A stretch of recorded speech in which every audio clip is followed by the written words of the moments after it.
Your Excellency, allow me now to request the religious leaders to come and lead us through the opening prayers.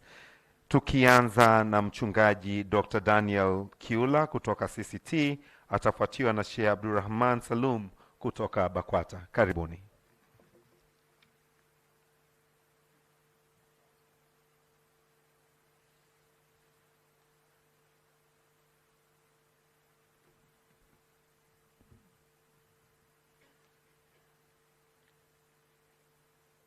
Baba yetu uliye juu mbinguni, Mungu mtakatifu, kwa ukuu wako na uweza wako, wana wako ambao siku hii ya leo umetukusanya kwa wingi huu, tunatazama kutoka kwako neema yako, tukikushukuru Bwana kwa ajili ya usalama wa nchi yetu, usalama wa watu wetu na mali zao, na urithi na utajiri na uumbaji wako Mungu katika nchi hii, lakini pia katika nchi jirani ambazo baadhi yake zimewakilishwa siku hii ya leo.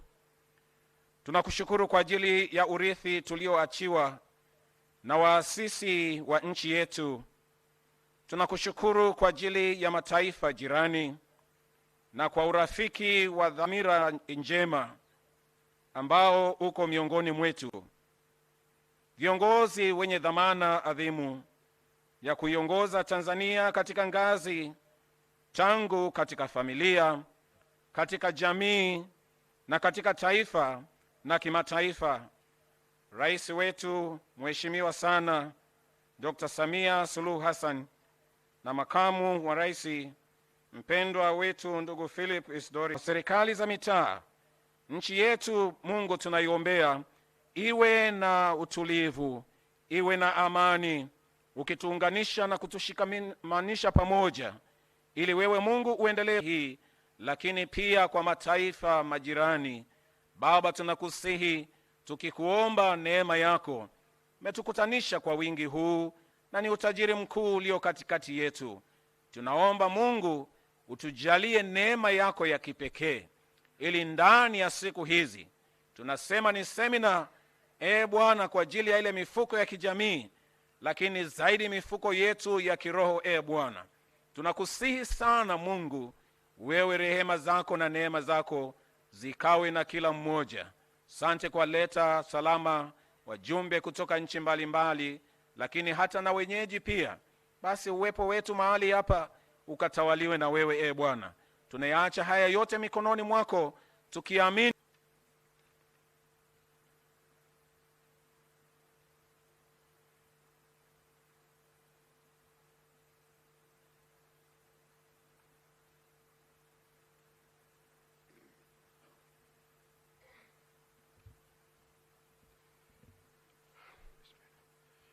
Bismillahirrahmanirrahim.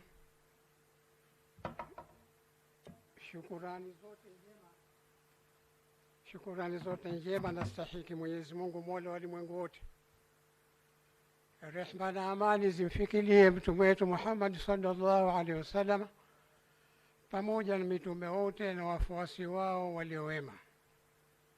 Ya Rabbi, tunakushukuru kwa neema unazotupa. Wewe ndio mlezi wetu unayetulea katika ulimwengu huu. Wewe ndio unayeturuzuku, unatupa afya, unatulinda na kila baa katika taifa letu hili la bara la Afrika. Ya Rabbi, tunakuomba kila kilichopo mbinguni na ardhini kinadhihirisha kwamba wewe umesifika na kila sifa za ukamilifu na umeepukana na kila sifa za mapungufu. Ya Rabbi, tunakuomba kikao hiki cha hifadhi ya jamii, mifuko ya jamii, kifanye ni kikao chenye manufaa kwa bara letu la Afrika, kiwe na manufaa kwa watu wote wanaoishi katika bara hili. Ya Rabbi, tunakuomba kwa kuwa mwaka huu katika nchi yetu ya Tanzania tunafanya uchaguzi mwezi wa 10, tunakuomba amani hii ambayo kwamba umetupa. Ya Rabbi, tunaomba amani hii uidumishe. Tufanye uchaguzi wetu kwa njia ya amani na usalama. Tuchague viongozi wetu ambao kwamba watatuletea maendeleo katika nchi yetu. Pia ya Rabbi, tunakuomba mpe hikma na busara rais wetu wa Jamhuri ya Muungano wa Tanzania, mama yetu Samia Suluhu Hassan. Mpe hikma na busara katika kutuongoza katika nchi yetu hii. Halikadhalika mpe afya njema, busara na hikma makamu wetu wa rais Mheshimiwa Mpango, naye vile vile akiwa ni msaidizi wa rais katika nchi hii. Watupeleke vizuri katika nchi hii, watusaidie sisi tuliokuwa nyonge, ili hali iwe kwetu sisi pia ni faraja. Tunamwombea vile vile rais wa Serikali ya Mapinduzi Zanzibar, ndugu yetu Dr. Hussein Mwinyi. Mwenyezi Mungu ampe afya njema, ampe hikma na busara katika kukiongeza kisiwa hicho cha Zanzibar.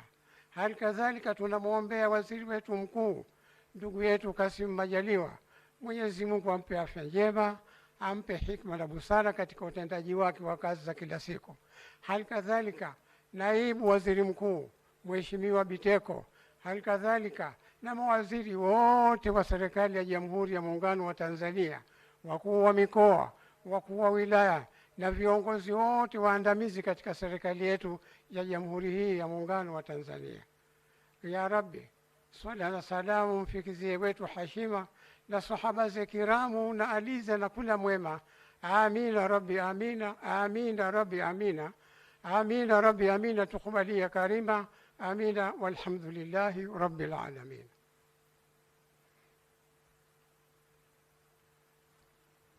Kwa heshima kubwa naomba nimkaribishe Askofu Godwin Kimani kutoka Jumuiya ya Maridhiano Tanzania atuongoze kwa sala tafadhali. Baba uliye mwema, Mungu mtakatifu, katika jina la Yesu tunakushukuru kwa sababu ya kikao hiki ambacho kinaanza mahali hapa. Baba, tunaikabidhi mikononi mwako. Tunapokwenda anza pamoja na sisi na kumaliza pamoja na sisi. Lakini Mungu uliye hai, hatutaacha kuomba kwa ajili ya taifa letu la Tanzania.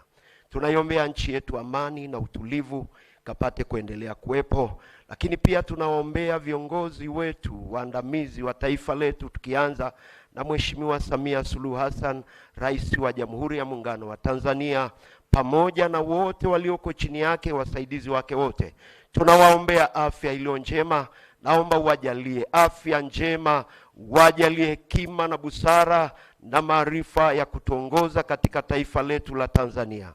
Baba yangu wa mbingu na nchi, tunayaombea yote na kuyakabidhi yote mikononi mwako kwa utukufu wa jina la Yesu Kristo. Baba nimeomba, amen.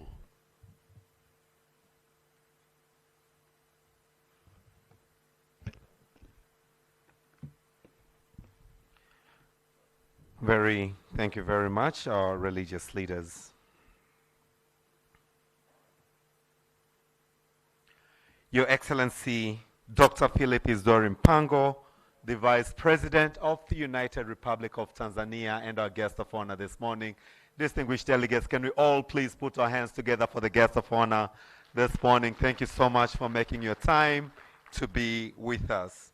Guest of honor, allow me to recognize in a very special way the presence of Honorable Ridhiwani Kikwete, the host minister, Minister of State, Prime Minister's Office, Labor, Youth, Employment, and Persons with Disability.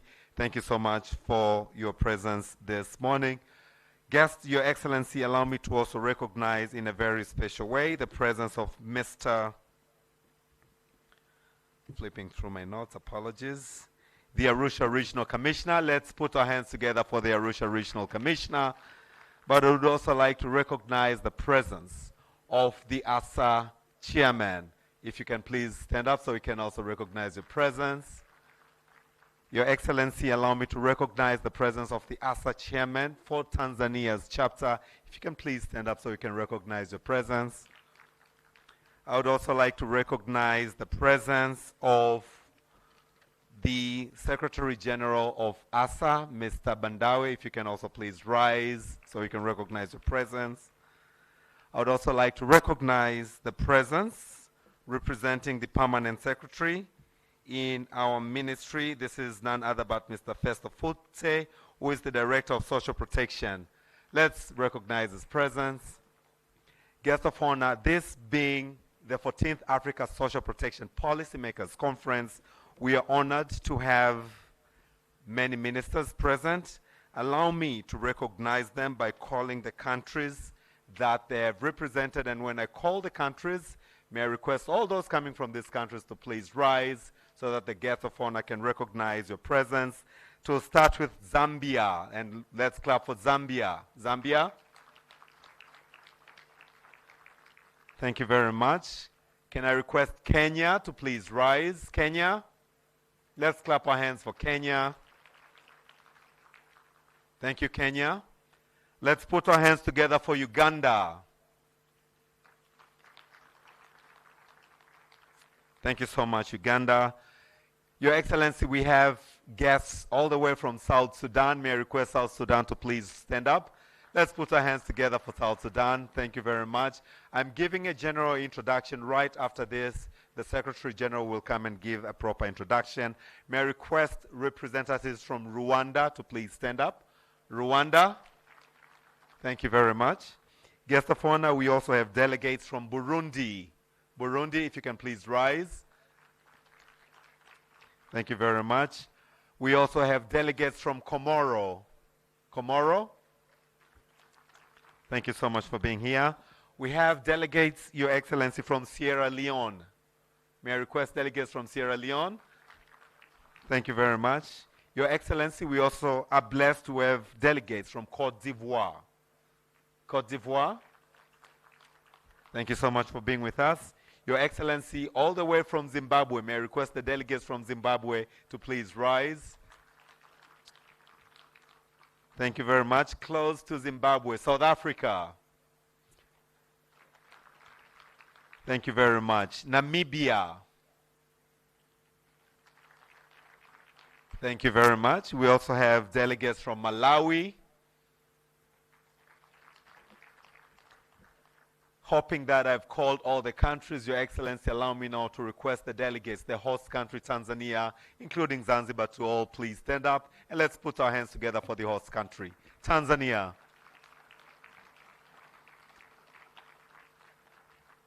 Kindly be seated. Your Excellency, this conference is guided by the theme, Social Security Funds, a catalyst for infrastructure development and socio-economic growth in Africa.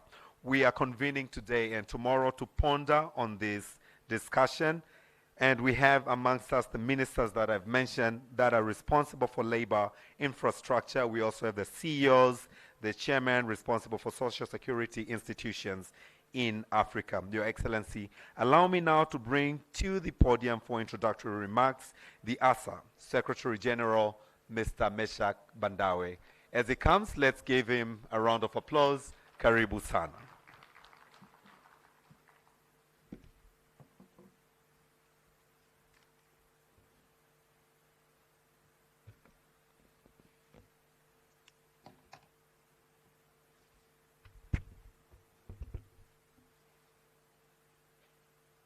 Your Excellency, Dr. Philip Isdori Mpango, the Vice President of United Republic of Tanzania, Honorable Ridhiwan Jakaya Kikwete, Minister of State, Prime Minister's Office, Labor, Employment, Youth, and Persons with Disabilities, Honorable Kenan Kehongos, Arusha Regional Commissioner, Ministers, Permanent Secretaries, protocol observed.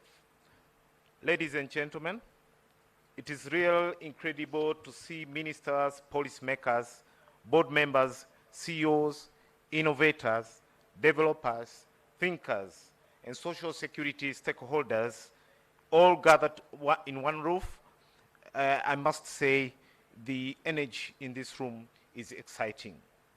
Distinguished guests, we are gathered here today not just to listen, but to lead, to challenge, to share experience, and to shape what Africa infrastructure should look like in today's world. The pace of infrastructure development is thrilling, and so is the impact we as social security stakeholders can make together. So, ladies and gentlemen, let's all drive, lift each other, and make the conference an experience to remember, a spark for bolt of a conversation, renewed purpose, and collective action. Distinguished guests, this conference, which articulates the theme of social security funds, a catalyst for infrastructure development and inclusive socio-economic growth in Africa, is attended by the countries from the 15 countries from Tanzania as the host country, Kenya, Uganda, Zambia, Zimbabwe, Sierra Leone, Rwanda, Burundi, Malawi, Comoro, South Sudan, Namibia, Cote d'Ivoire, Ghana, South Africa, DRC Congo, Nigeria, and Italy. We also have the delegates representing our international partners. Dear our guests, African Social Security Association, ASA, formerly known as ECASA, was established in 2007 in Kigali, Rwanda, and thereafter registered in Kenya before headquartered to Arusha here in Tanzania.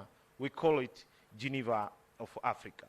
However, came the year 2023, ASA Governing Council resolved to change the scope and mandate of the association in order to extend its membership coverage from East and Central Africa to entire continent of Africa.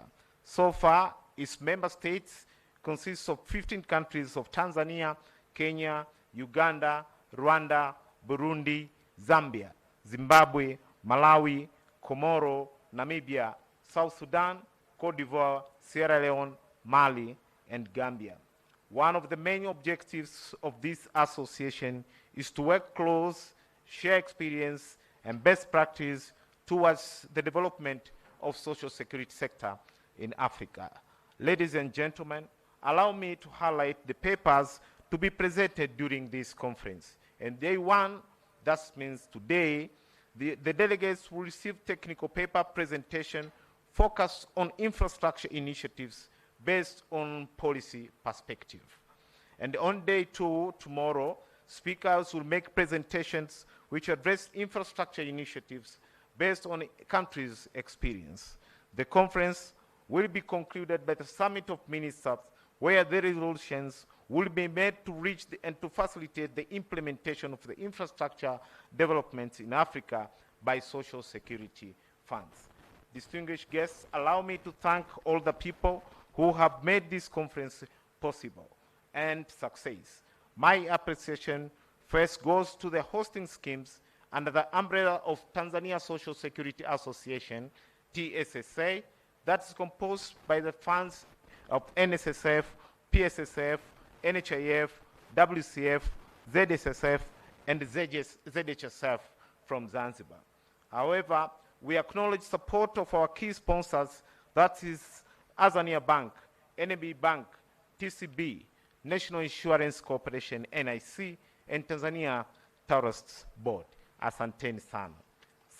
Secondly, I wish to sincerely thank to outgoing chair of ASA, Mr. Muyangwa, for his charismatic leadership. During the period of his leadership, that we have bring on board new eight members schemes. That is NACIT of Sierra Leone, PSPF of Malawi, PSSF Kenya, CNSSF of Mali, CRC of Comoro, CNPS of Cote d'Ivoire, CHSF of Gambia, and ZHSF of Zanzibar. Thank you very much, Mr. Muyangwa. But last but not least, I wish to thank the conference committee, organizing committee, and my team at the Secretariat for the job well done. Finally, I would like to take on this opportunity in a special case, and I'll take a very, very short, very brief to introduce some of the delegates who are in presence. With us, we have the Honorable Minister Brenda Mwika Tambatamba, Minister of Labor and Social Security from Zambia. You can just stand up and wave.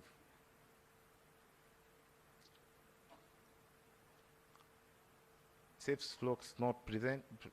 Maybe it's on the way coming. Second is Honorable Edgar Moyo, Minister of Public Service, Labor and Social Welfare from Zimbabwe. Thank you very much. Mr. Said Abdal Abdul El Karim, Chief of Staff, who is representing Minister of Finance from Comoro. Mr. Zakaria Luhanga, Permanent Secretary, the Ministry of Labor and Social Security, Zambia. Thank you very much. Next is Mr. Muyangwa Muyangwa, ASA Chairman and DG of NAPSA, Zambia. Mr. Nasoro Shabana Mer, TSSA, Tanzania Social Security Association Chairman and MD of ZSSF Zanzibar. Mrs. Susan Ndomba, the CEO of Association of Tanzania Employers. Board Chairperson of Social Security Institutions, you can stand all up together. Board Chairperson and Trustees of Social Security Institutions, Tanzania and beyond. Mr. Nehemiah Mchechu, the Treasury Registrar, United Republic of Tanzania. Now we have the special group of the member of the Governing Council of Africa Social Security Association, who made the decision to bring up this conference here in Tanzania. They are the CEOs of Social Security funds in Tanzania and Africa all together. I'll do it very fast, starting with Mr. Marsham Shomba, DG of NSSF Tanzania. Dr. John Mduma, DG of WCF Tanzania. Dr. Irene Isaka, DG of NHIF Tanzania. Mr. Rimo Nyansao, DG of PSSF Tanzania. Mr. Yasin Juma from ZHSF Tanzania. Dr. Jose Akils, CPF Kenya, DG. Mr. Charles Mashira, the CEO of RBA Kenya.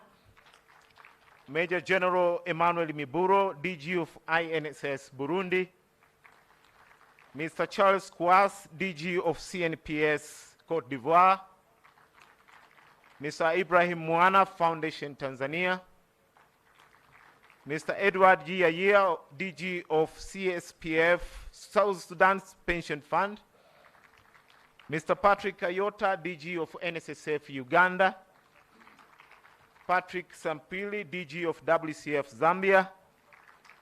Francis Nyirenda, PSPF Zambia. Charles Javas, NASA Zimbabwe. Mrs. Milka Mungunda, Social Security Commission, Namibia, and Mrs. Fatma Kamaldine, CRC, Comoro.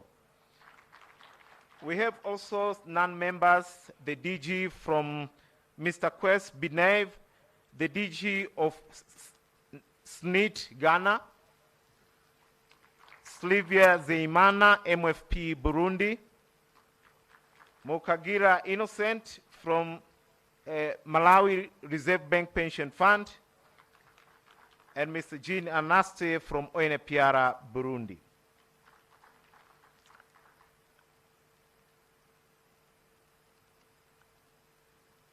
Your Excellency, after all these short remarks, I would like also at the last to introduce the member of Standing Committee of Africa Social Security Association. Altogether, you can wave or stand up, please.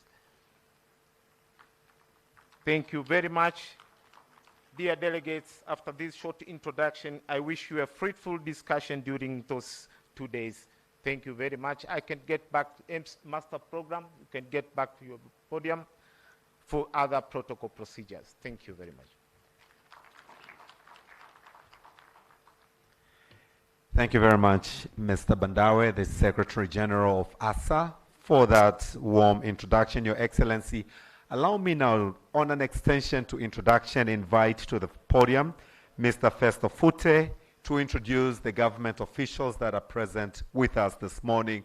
His introductory remarks will be followed by the regional commissioner's remarks, which will be presented by Honorable Salum Kali, the District Commissioner of Longido. But for now, Mr. Festo Fute, on behalf of the Permanent Secretary, Karibu Sana. As he comes, let's usher him with a round of applause.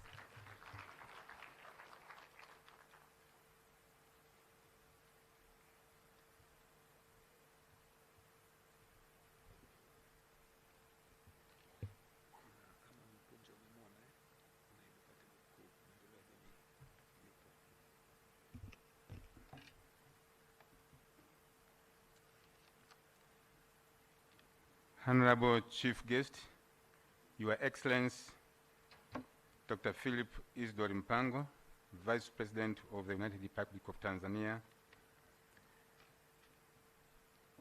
Honorable Ridwan Kikwete, Minister of State, Prime Minister's Office, Labor, Youth, Employment, and the Person with Disability, Honorable Ministers who are present here, Permanent Secretaries, Regional Commissioner, ASA Chairperson, TSSA Chairperson, ladies and gentlemen, protocol is observed. Honorable Chief Guest, it is my pleasure to acknowledge and welcome the distinguished delegates who have been able to join us here at the 14th African Social Protection Policymakers Conference with their theme, Social Security Fund, a catalyst for infrastructure development and inclusive socio-economic growth in Africa. As we have heard, today we have representatives from diverse sectors, including government, academia, administrators, social protection practitioners, development partners, diplomatic offices, who are going to deliberate and resolve how social security funds can significantly continue to contribute in infrastructure development and the social services in our countries. Honorable Chief Guest, I have been given responsibility to introduce and recognize the presence of government officials who have been able to join with us here at the conference. Honorable Chief Guest, allow me to introduce Honorable Ridwan Kikwete, Minister of State, Prime Minister's Office, Labor, Youth, Employment, and the Person with a Disability. Permanent secretaries who are present here, please. Can you stand up so that we know you? Yes, you are welcome. Honorable Kenan Laban Kiongosi, who is now left for other activities, representative of the Regional Commissioner, district commissioners who are present here, representative of Chama cha Mapinduzi, Arusha regions, I think has left for other activities. Treasury Registrar, Mr. Nehemiah Mchechu,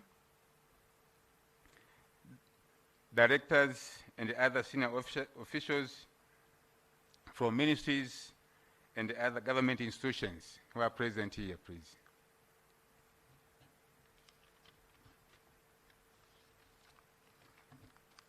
Honorable Chief Guest, I welcome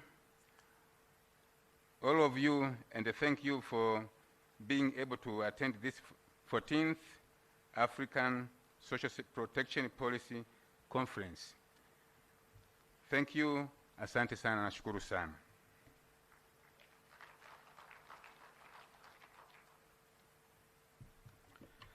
Thank you very much, Mr. Festo Fute, for the introductory remarks on behalf of the Permanent Secretary. Your Excellency, allow me to once again recognize the presence of Honorable David Kihenzile present with us this morning. Honorable Deputy Minister, if you can please rise so we can recognize the president. Let's put our hands together for him.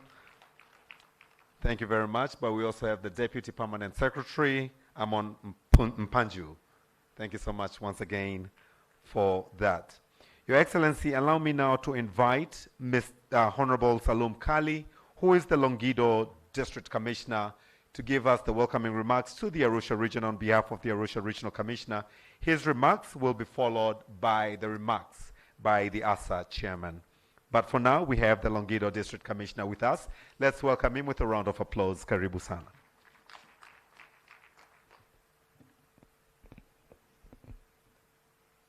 Mheshimiwa Makamu wa Rais wa Jamhuri ya Muungano wa Tanzania, Daktari Philip Isidori Mpango, Waziri wa Kazi, Vijana, Ajira na Wenye Ulemavu, ndugu yetu Ridhiwani Kikwete, lakini kamati ya usalama ya wilaya iliyoko hapa yote, kamati ya usalama ya mkoa wa Arusha, naibu waziri ndugu yangu Kenzile, makatibu wakuu wote mlioko humu ndani, lakini mwenyekiti wa ASA wa Afrika, mwenyekiti wa ASA wa Tanzania, makatibu watendaji wakuu wote wa ASA, lakini viongozi wa mifuko ya hifadhi ya jamii, wenye viti wa bodi na bodi zote zilizoko za mifuko yote ya Tanzania na Afrika nzima, maafisa wa wizara na taasisi wa mifuko yote ya hifadhi ya jamii, lakini wageni waalikwa wote walioko kutoka nchi zote za Afrika na Tanzania kwa ujumla. Mheshimiwa Makamu wa Rais, nimesimama hapa kwa niaba ya mkuu wa mkoa wa Arusha, ndugu yetu Kenan Kiongozi, ambapo unafahamu ana jukumu lingine, lakini kwa niaba yake nimesimama mie, niko hapa kutoa salamu za mkoa wa Arusha. Mheshimiwa Makamu wa Rais, mgeni rasmi, mkoa wa Arusha ni mkoa tulivu, mkoa ambao mpaka sasa tumejipanga vizuri kwenye uchaguzi wa mwaka huu Oktoba 2025, lakini wananchi wanaendelea na shughuli zao vizuri sana, kwa maana wanaofanya biashara, wanaofuga, wanaolima, na sasa mikutano ya kimataifa kama unavyoiona inaendelea vizuri hapa kwetu mkoa wa Arusha, na wananchi wa Arusha wananufaika sana na uwepo wa mikutano hii. Maana wako wafanyabiashara kwenye mahoteli, nafahamu ndugu zetu, marafiki zetu na wageni wanafikia maeneo hayo, wanajivunia kwenda kuishi kwenye maeneo hayo, lakini wanapata chakula ambacho kimeandaliwa vizuri kwenye maeneo yetu. Lakini kubwa zaidi, Mheshimiwa Makamu wa Rais, mkoa wetu huu ni mkoa maalum sana. Kama ambavyo nafahamu, Mheshimiwa Rais alitangaza utalii duniani, Afrika na kwetu sote. Tumejionea maajabu hapa yalioko, watalii wanakuja kwa wingi, tunapata pato kubwa sana katika mkoa wetu na taifa kwa ujumla. Ndugu zangu hawa ambao leo wamekuja kwenye mkutano huu maalum, wapate fursa, watembelee maajabu, waione Tanzania ilivyoumbika. Ukienda Ngorongoro watajionea maajabu. Hapa Arusha kila mahali sisi tuna utalii wa kutosha. Wanyama wote wapo, wanaweza kuona mazingira mazuri huko. Hii ndio Tanzania iliyoko Arusha. Kwa hiyo msije mkaondoka tu mkaacha fursa ambazo zipo.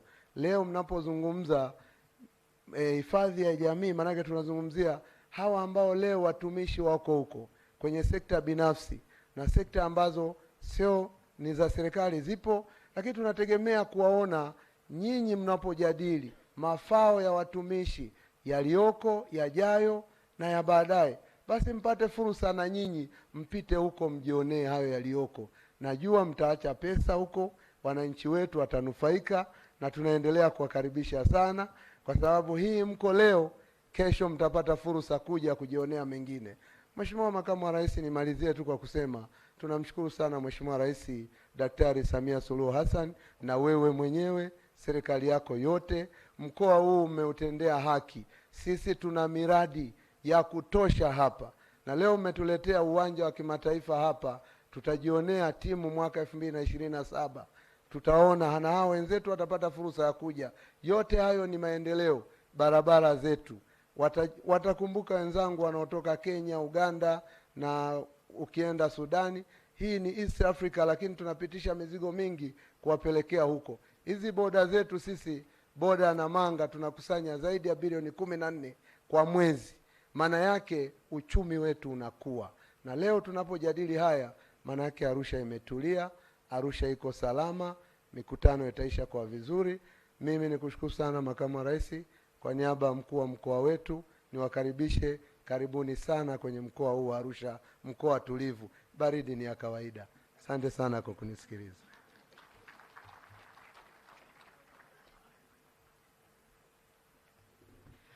Thank you so much, Honorable Salum Kali, the Longido District Commissioner, who spoke on behalf of the Arusha DC. Thank you so much for your welcoming remarks. Your Excellency, it's my pleasure to welcome Mr. Muyangwa, the ASA chairman, who will give us the opening remarks for today, followed by a brief entertainment by our brass band. Welcome, Mr. Muyangwa.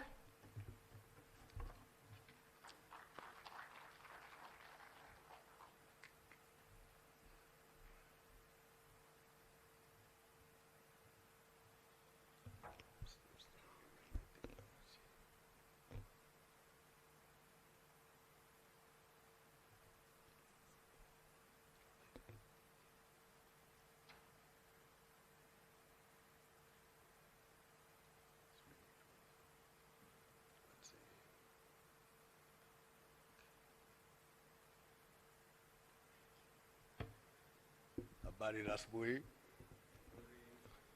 Asante sana. His Excellency Dr. Philip Story Mpango, the Vice President of URT, United Republic of Tanzania, our Chief Guest and Honorable Ridwani Jakaya Kikwete, Minister of State in the Prime Minister's Office, responsible for labor, youth, employment, and persons with disabilities, Honorable Kenani Kiongosi, Arusha Regional Commissioner, Honorable Ministers from other states and from Tanzania present, Permanent Secretaries from Tanzania and other states present here, Board Chairpersons and Board Members, ASA Council Members and other CEOs, ILO Representative, ASA Secretary General, distinguished guests, ladies and gentlemen, may I be allowed to ride on protocols already observed. Your Excellency, before I start my speech, I would like to pass our grateful thanks to the association, to the Social Security Association in Tanzania and the corporate bodies for hosting us and for the hospitality they accorded us ever since we arrived here. Thank you very much. Dear guests of honor and delegates, the transition of the association from a regional association called East and Central Africa Social Security Association, or ICASA, to a continental association called Africa Social Security Association comes when the whole continent of Africa has her eyes focused on working together to build stronger and linked African economies, with a clear vision of unlocking the long acknowledged potential of our continent in order to raise the standards and quality of life for our people. At ASA, Your Excellence, we believe we have a critical role to play in making this long talked about goal a reality. Through ASA, we are making great strides at building responsive social security systems premised on inclusivity and relevance to the needs of our people. While we recognize that ASA member states are at different stages of developing the envisaged social security and universal health systems, ASA commits to continue fostering capacity building initiatives and cooperation in addition to stimulating the development of policy interventions that support our continent's priorities and goals, as well as address our unique challenges. In short, Your Excellency, ladies and gentlemen, the now Continental Association is committed to continue playing the critical role of promoting social protection development in Africa. Dear guest of honor and delegates, this year's conference theme of Social Security Funds, a catalyst for infrastructure development and inclusive socio-economic growth in Africa, speaks volumes of one of the key aspirations of the association and of our recognition of our role as critical players in realizing the African Union's Social Agenda 2063. Our humble but strong belief is that social security institutions must play a pivotal role in contributing to this agenda by leveraging their ability to mobilize comparably low-cost patient capital that could be channeled into higher impact projects with long-term tenors in order to begin to address the continent's well-documented infrastructure financing gaps and its negative impacts on economic progress on the continent. To this effect, Your Excellence, ASA is in the process of establishing a Continental Infrastructure Investment Fund, which we believe and trust will be part of the resolutions from the ministerial dialogue at this conference.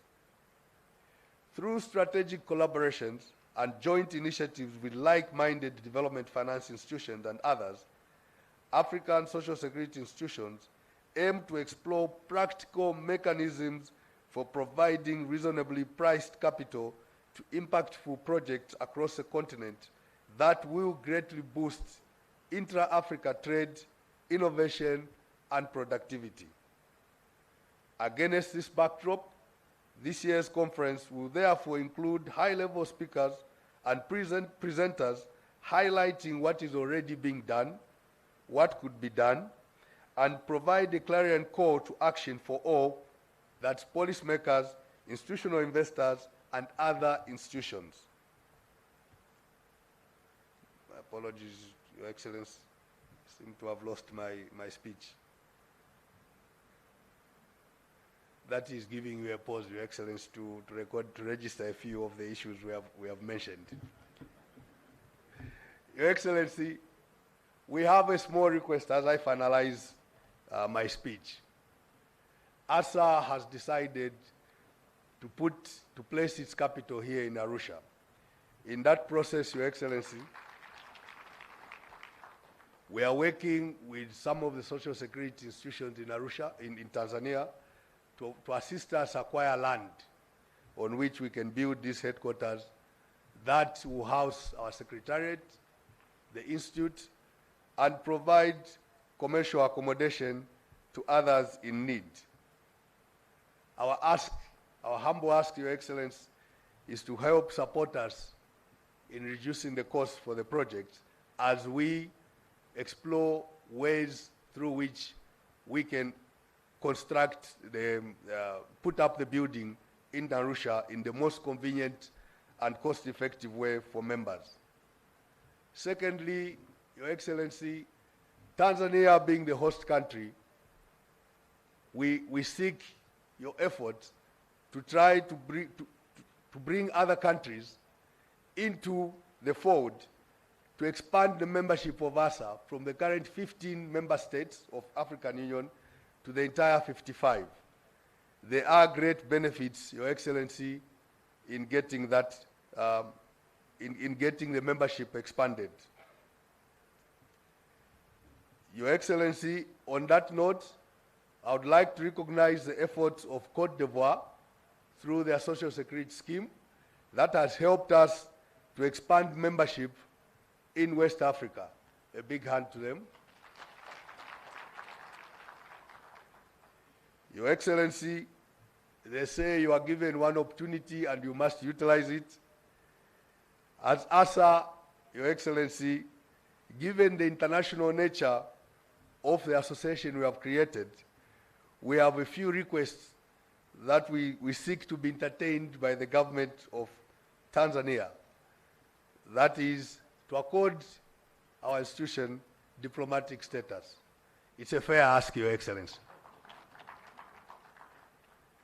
Your Excellency, as I wind up, I would like to turn to the other pension funds, sovereign wealth funds, and other social security institutions that have not yet joined ASA. Your Excellency, the program for ASA is quite ambitious, but we also recognize that without ambition, we will not be able to address the needs of our continent.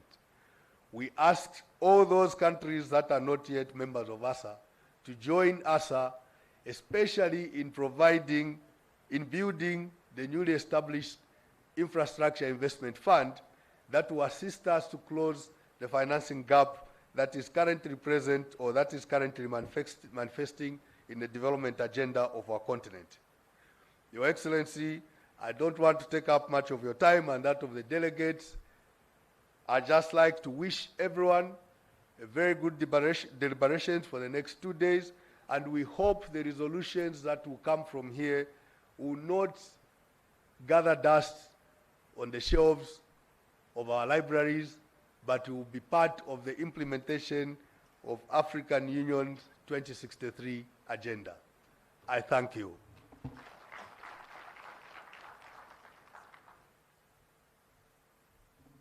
Can we extend another warm round of applause for him? Thank you so much, Mr. Mayangwa, the ASA chairman, for your candid remarks were received. Thank you very much. Your Excellency, as mentioned earlier, allow us to bring entertainment, one, by the brass band, and two, especially for all our visiting delegates, to enjoy the taste of Arusha, a performance by the Maasai dance. This will then be followed by the remarks by the host Minister Honorable Ridwan Kikwete. But for now, the brass band, you have the floor. While Maasai band, you prepare.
Guest of honor.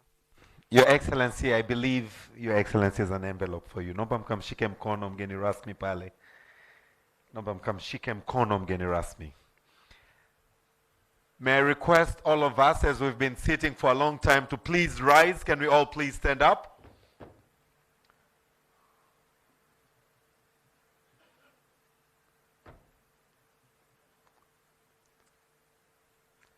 So I've requested the brass band to play that last bit. Number two, ile sehemu ya mwisho tu. And all of us will be clapping our hands as we warm up our bodies, okay? Okay. Brass band, naomba kile kipande cha mwisho tu ili tusimame tushangamke mili. Okay, can we all move? Let's clap our hands.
A big round of applause. Thank you so much, brass band, for that powerful entertainment. You've warmed us up and the room. Your Excellency, in front of you is Ilikidinya, coming to do a beautiful performance, a taste of Africa, a taste of Tanzania, the taste of Arusha. Please, karibuni kwa burudani yenu.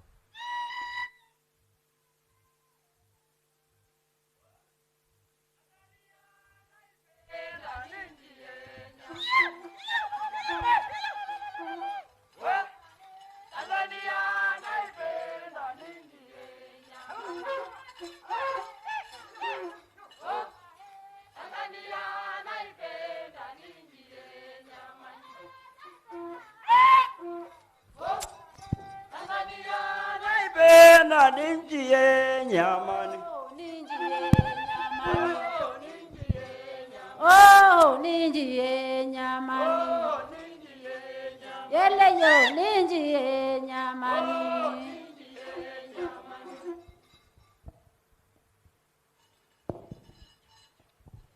Hodi hodi twaingia twaletea ujumbe. Hodi hodi twaingia twaletea ujumbe. Kichocheo jamani cha maendeleo na miundo mbiuni, ukuaji na uchumi jumuishi. Kichocheo jamani cha maendeleo na miundo mbinu, ukuaji na uchumi jumuishi. Uchumi jumuishi bara la Afrika. Uchumi jumuishi bara la Afrika. Twaingia. Hodi hodi twaingia.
Mheshimiwa sana Makamu wa Rais wa Jamhuri ya Muungano wa Tanzania, Mheshimiwa Philip Mpango, mkuu wetu wa Arusha, Mheshimiwa Waziri, karibuni sana Arusha.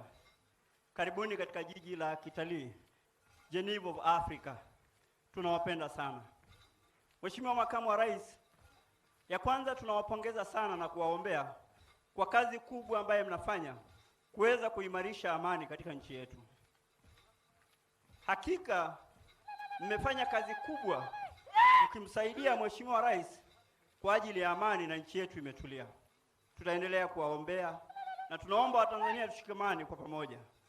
Tusiangalie mitandao, tusidanganywe. Hakika Mungu ametupendelea na sisi tuendelee tuasisi wetu kwa sababu ya amani. Lakini pia wageni mliofika leo, msiache kutembelea vivutio vya utalii vilivyoko hapa Arusha. Karibuni huko Masaini, tutawaandalia loshoro, ngararumu. Karibuni mje mjifunze. Tusiwe tunakaa hapa kula hivi vyakula. Mkija kule kwetu tunaandalia vyakula vizuri. Mkija Kidinga Cultural Tourism, mtakuja kujifunza maisha ya Watanzania kule. Mtajifunza Wamasai wanaishije. Si tu tunakaa hapa lakini kumbe hamjui Kidinga kuna nini. Kuna mto wa Mbu, kuna Ngorongoro, kuna Serengeti. Ni vyema mjione vitu vyenu ambavyo Mungu amewapendelea.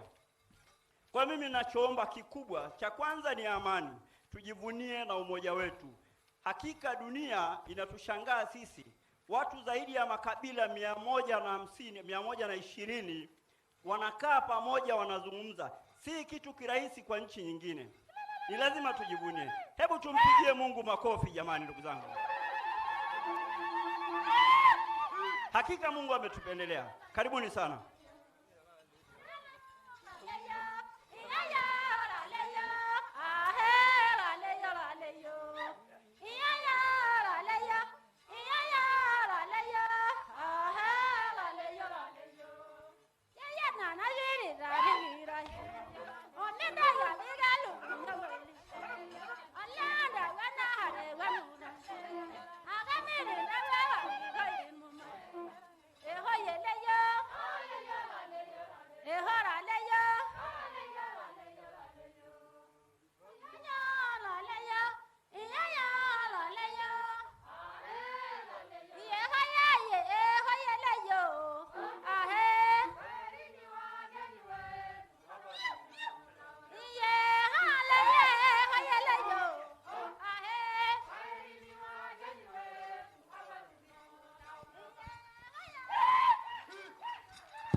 Ladies and gentlemen, a big round for this beautiful entertainment and performance. Asante, asante sana.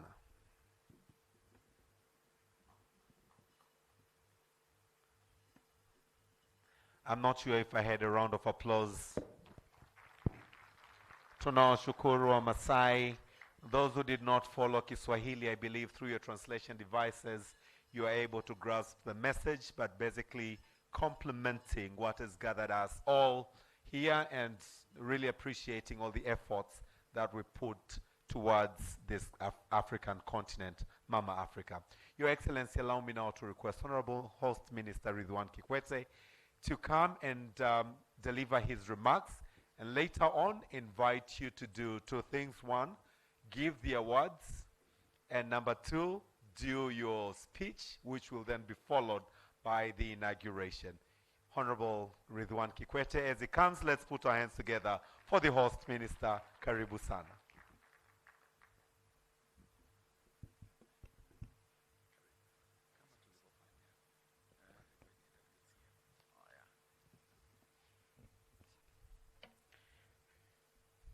Dr. Philip Mpango, our esteemed chief guest, and the Vice President of our Republic of Tanzania, distinguished guests, fellow delegates, media representatives, ladies and gentlemen, good morning. It is with the great honor and privilege to stand before you and address you at this 14th African Social Protection Policy Makers Conference. First, as a co-minister, and the second, before I invite you, sir, to address this August Assembly. On behalf of the government of Tanzania, allow me to extend my heartfelt gratitude to each one of you for taking time to attend this important event organized by the African Social Security Association, ASA, here in the beautiful city of Arusha. You are all most welcome and encourage you to feel at home. I would like to thank ASA for organizing this impactful conference and for bringing together social protection expertise from across the continent. It is through such forum that we build bridges, close policy gaps and policy collective to promote sustainable development and economic growth in Africa. This year conference theme talked about social security scheme as catalyst for infrastructure development and inclusive socio-economic growth in Africa. It is both timely and thought-provoking. While the foundation of social protection lies in ensuring social security, we must recognize that addressing underdevelopment requirement is a multifaceted approach. For the vulnerable, for vulnerable and marginalized to truly benefit, we must integrate social protection with the broader range of government services and development strategies. Achieving this meaningful progress on our continent will demand coordinated efforts. All relevant bodies must collaborate, pull together our limited resources, and respond to the evolving need of our development population in a rapid changing environment. At this juncture, you will all agree with me that partnership between policymakers, social protection schemes, and stakeholders are crucial in addressing persisting challenges, including labor mobility, benefit portability, and coverage of informal sector and the vulnerable community. Your Excellency, while the Regional Integration Group and International Organization conventions and the recommendation of a vital guidance and the minimum standard for the national security systems, it is our duty as the key players in a sector to be proactive, innovative, and fully involved in a continental development agenda. Indeed, this is what gives us substance, relevance, and urgency for this year's conference theme. This conference aims to underscore the critical role that social protection institutions play across our member states and the continental as a whole. We must seize this opportunity to align the actionable solution and concrete commitments. In my conclusion, I urge you all to ensure that the outcome of these two discussions are practical, collectible, and implementable for the collective goods of Africa. With this remark, it is my honor to invite you, our guest of honor, His Excellency Dr. Philip Nzori Mpango, to deliver your key address to the delegates, but before that, to present the trophy for those who are aligned.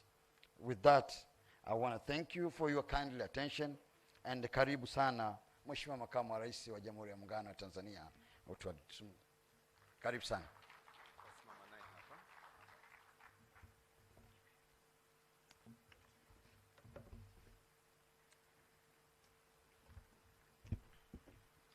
Your Excellency, as you've been requested, we have 3 categories of awards to be given. Number 1 will go to the new members in order to grow our membership base so as to achieve our objective and the continental mandate. ASA pursues membership recruitment for credible representation.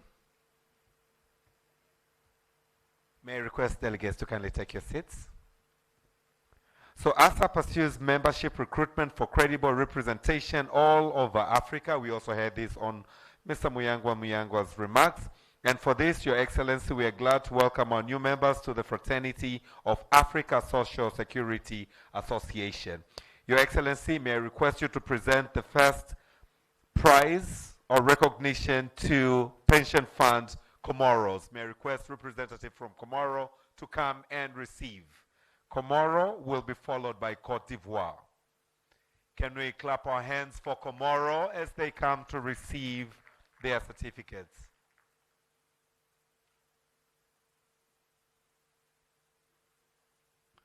Braspan, tukishamaliza 4 za kwanza tutazipokea kwa pamoja. As Comoros is coming, may I request Côte d'Ivoire to please prepare. Let's once again put our hands together for the new member, Comoros.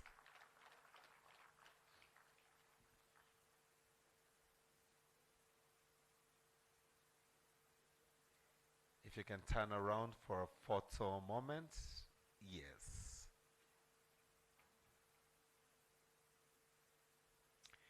Thank you very much. May I call to the stage Côte d'Ivoire. Pension Fund, Côte d'Ivoire. As he comes, let's give him a round of applause as they're joining ASA, as it was mentioned earlier.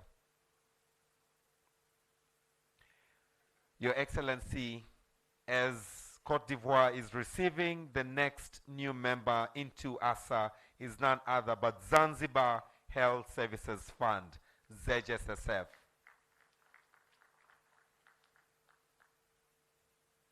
While Zanzibar Health Services Fund is coming, may I request Social Security Commission for Namibia to prepare. Ladies and gentlemen, Zanzibar, also the host, let's give them a big round of applause. May I request Namibia to please prepare. Thank you so much. Zanzibar Health Service Fund. Now we have Social Security Commission of Namibia. Brassband akishapokea sasa tutazipokea zote 4.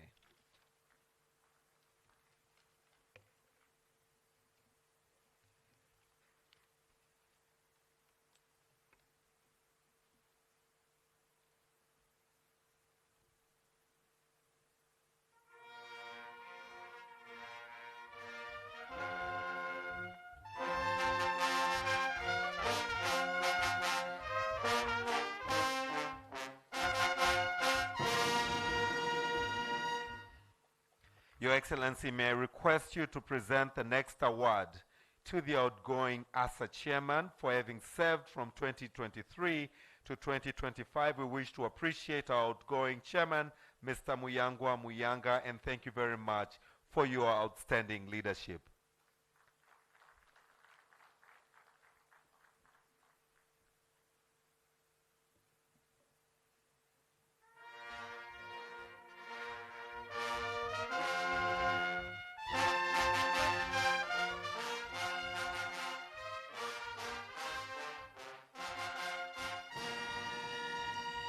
As we are all ASA members, I believe he deserves a bigger round of applause. Thank you so much. Your Excellency, we also recognize the outstanding leadership and unwavering commitment in advancing labor standards, social protection, and so allow us to appreciate Her Excellency, Dr. Samia Suluhu Hassan, the President of the United Republic of Tanzania, by extending this warm thank you gesture. Kindly receive on her behalf. On behalf of the President of the United Republic of Tanzania.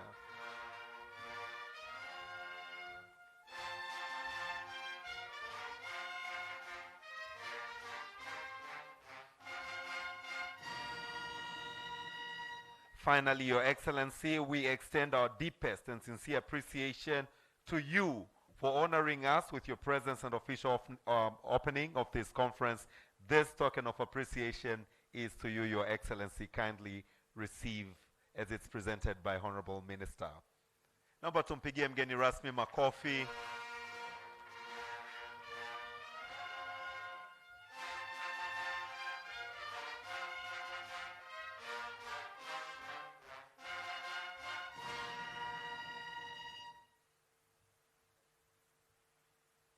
Thank you very much. Members of the high table, you can take your seats as the guest of honor is addressing the congregation.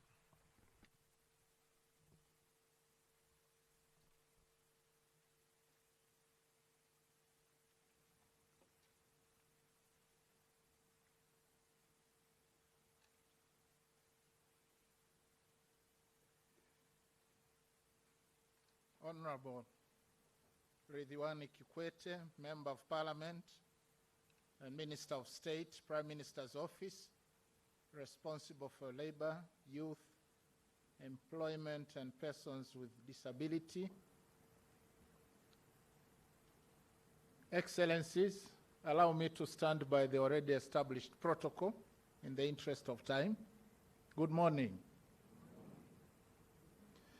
On behalf of Her Excellency Dr. Samia Suluhu Hassan, President of the United Republic of Tanzania, I wish to extend to all delegates a proudly Tanzanian welcome.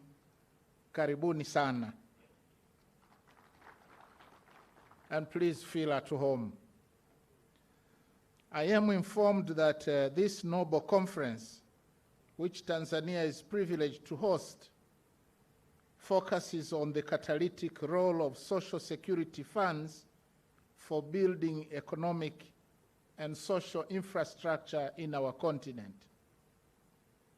I commend the organizers of this conference for the efforts that went into preparing and hosting this conference, but more so for choosing this very important theme at this critical juncture when the global landscape for financing development has become increasingly tight due to geopolitical conflicts, a series of global shocks, slowdown in global growth, and a narrow fiscal space in most African countries. As you all know, infrastructure development is at the heart of our continent's Agenda 2063, the Africa we want. It envisions transforming Africa's infrastructure in order to improve connectivity through high-speed railways, highways, and robust ICT infrastructure, but also energy security through regional power pools, clean and affordable energy. The agenda also seeks to enhance digital connectivity by building ICT infrastructure, digital economies, innovation, and global competitiveness of our motherlands. Distinguished delegates, traditionally, social security funds were primarily preoccupied with mobilization of collective savings for subsequent investment in social protection. However, over time, the funds found it prudent to diversify their portfolios into new frontiers, particularly real estate and infrastructure. Fortunately, social protection and infrastructure development have a symbiotic relationship. Improved infrastructure has the potential to improve livelihoods through job creation and catalyzing economic activities, and thereby reducing the need for social security programs. Moreover, robust social security schemes provide social safety nets that allow more people to participate in productive economic activities. In short, while social protection is crucial for reducing poverty and inequality, good infrastructure on its part facilitates socio-economic activities and thereby drives growth and improvement of people's welfare. Distinguished delegates, despite various measures taken by African governments to modernize socio-economic infrastructure, the infrastructure deficit remains one of the biggest development challenges facing most African countries. Currently, Africa's infrastructure needs, according to the African Development Bank, they are estimated at between $130 to $170 billion annually. And these are holding back the continent's growth, limiting access to essential services, and affecting the continent's global competitiveness. The infrastructure funding gap is estimated at between $68 to $108 billion annually. And in that regard, given the tightening of the global investment financing, many development analysts are in agreement that social security funds are well placed to act more and more as a catalyst to accelerate infrastructure development in Africa by closing the financing gap. And to this effect, I really look forward to Africa's social protection policymakers participating in this conference to come up with practical ideas and solutions on how social security funds can play this role better and sustainably. I'm therefore delighted and indeed welcome ASA's resolve to set up an infrastructure investment fund. Distinguished delegates, in the case of Tanzania, social security funds have been instrumental in supplementing the government's efforts over the years in building socio-economic infrastructure. For example, social security funds have participated in financing a number of projects, including residential and commercial housing estates. Those that are familiar with the country, they know very well about the Garden Avenue Tower, Sam Nujoma Commercial Complex in Dar es Salaam, Dege Eco Village, Dungu Farm, and so on. But not only that, social security funds have also financed industries in the areas of leather, sugar, cotton, and tea. Furthermore, social security funds have invested in transport infrastructure, including the landmark Mwalimu Nyerere toll bridge across the Kigamboni Creek in Dar es Salaam. But we need more of such projects throughout Africa. However, I must hasten to add that investments in the development of socio-economic infrastructure by social security funds has been marred by a number of risks and challenges, and I want to highlight just a few. One relates to the fact that diversification of the investment portfolio of social security funds into infrastructure development may compromise the primary objective of these funds to provide social protection and social safety nets to the most vulnerable, especially for retirees, the sick, and people with disability. And therefore, in my view, I think social security funds need to ensure that contributions by members that are set aside as safeguard against economic and social shocks remain adequate to cater for the primary objective upon which these funds were established.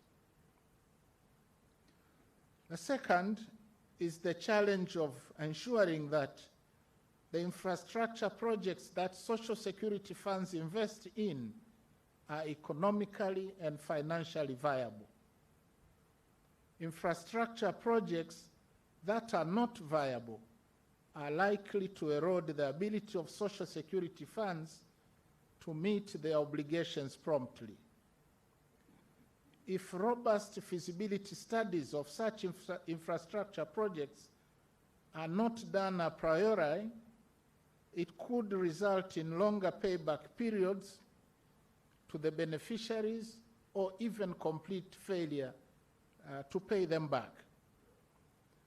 Hence, care should be taken to avoid poorly planned and excessively costly projects or overly complex projects that are difficult to manage and those that do not address the needs of the beneficiaries of the social security schemes.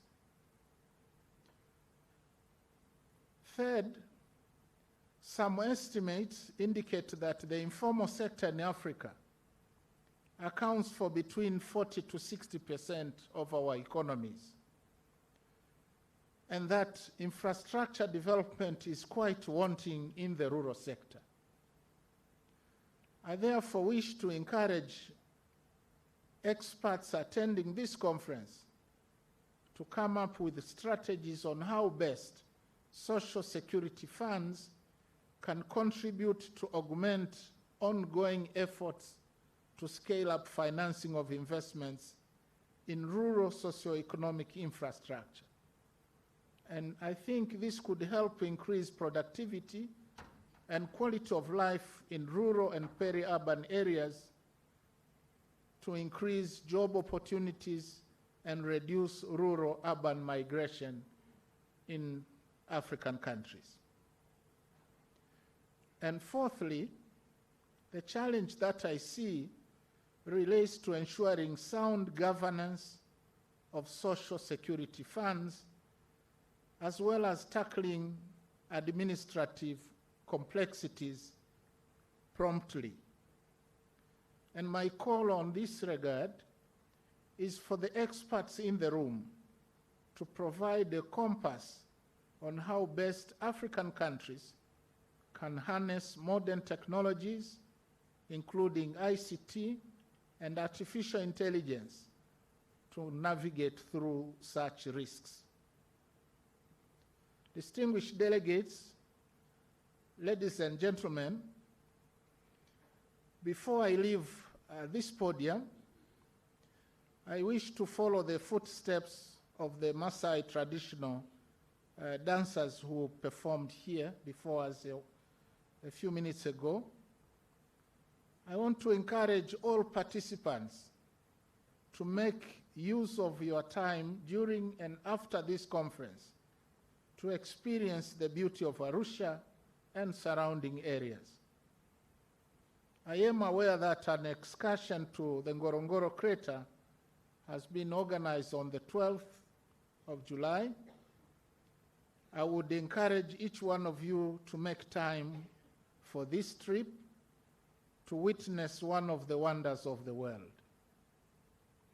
For those who wish to stay a little longer after the conference, I also encourage you to visit other world-class tourist attractions, including the Arusha National Park close by, Mount Kilimanjaro, the rooftop of Africa, as well as the pristine beaches of Zanzibar.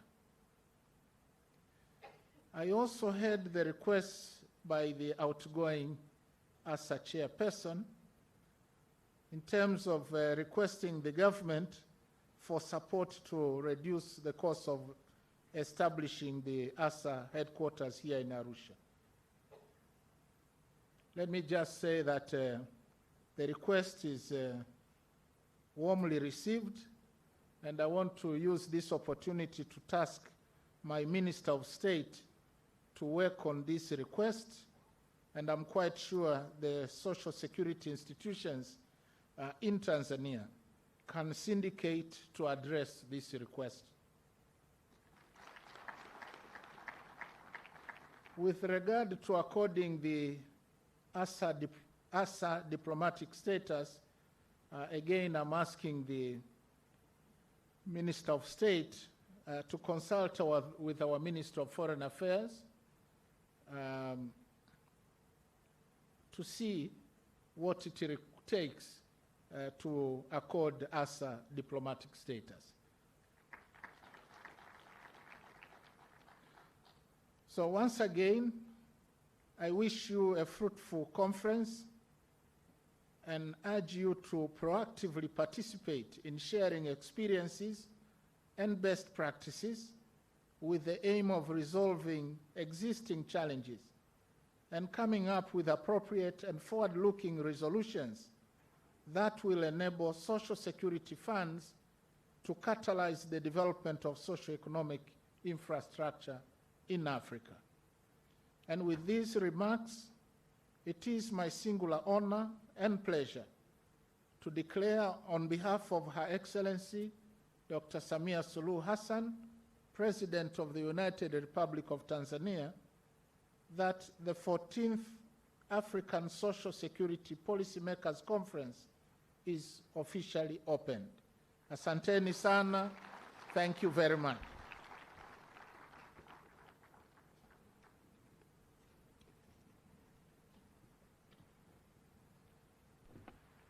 Your Excellency, may I kindly request you to remain back.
And Social Security regulators and pension administrators. ASSA also manages the Africa Institute of Social Protection, AISP, aimed at addressing skills gaps in Social Security policy design and implementation across the continent. With a new mandate to cover all of Africa, ASSA is set to grow rapidly, uniting Social Security institutions under one body for a stronger, more protected Africa. Social protection for a stronger Africa.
Promotes the development of social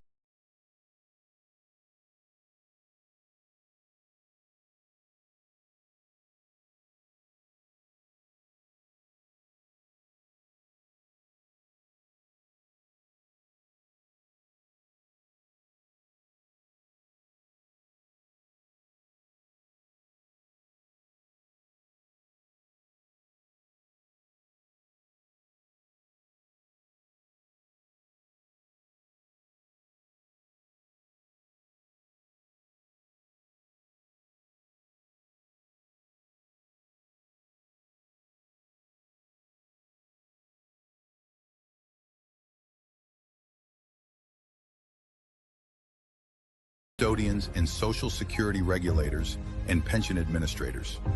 ASSA also manages the Africa Institute of Social Protection, AISP, aimed at addressing skills gaps in Social Security policy design and implementation across the continent. With a new mandate to cover all of Africa, ASSA is set to grow rapidly, uniting Social Security institutions under one body for a stronger, more protected Africa. Social protection for a stronger Africa.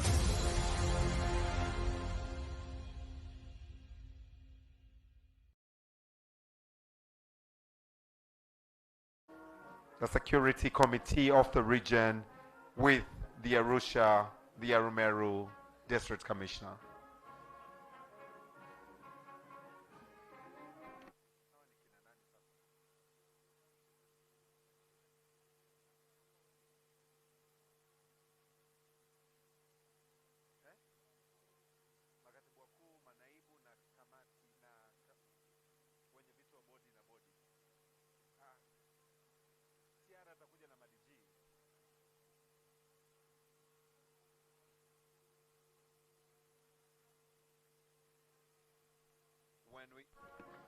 When we exit, we shall exit through your left-hand side.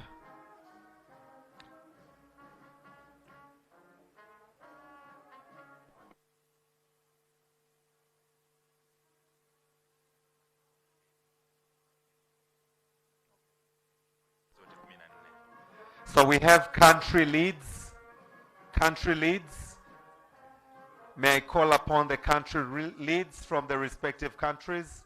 All the country leads, can we exit through the left-hand side? All the country leads from the 14 countries.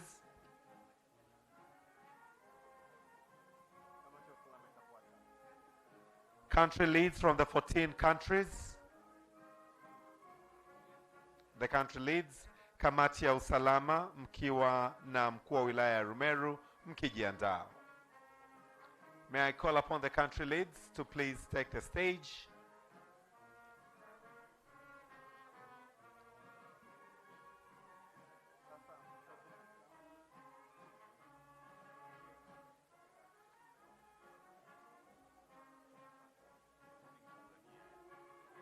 Country lead for Tanzania as well.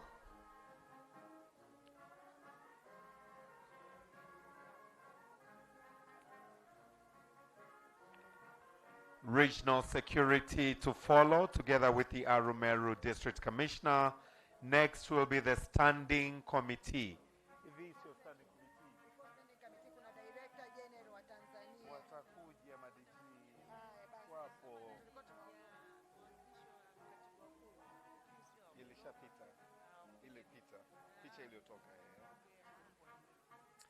Please exit through your left-hand side. Okay.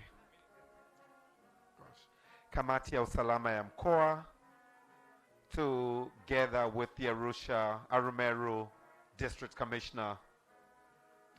May I request all the Director Generals for the funds to prepare. You will be joined by the Treasurer Registrar.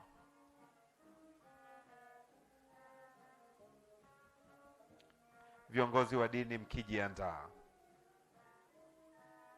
Asante sana kamati ya usalama ya mkoa wa Arusha na mkuu wa wilaya ya Arumeru. May I call upon all the Director Generals from the Social Security Funds together with the Treasury Registrar. Viongozi wa dini mkijiandaa. Then all the speakers and presenters and the final photo will be the organizing committee.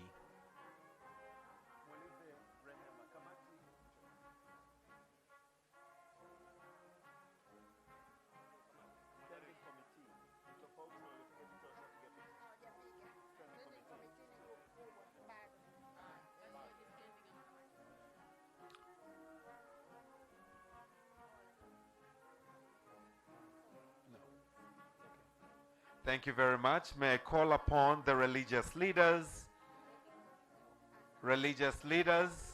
to be followed by all the speakers and presenters for the next 2 days. Religious leaders to be followed by all the speakers and presenters.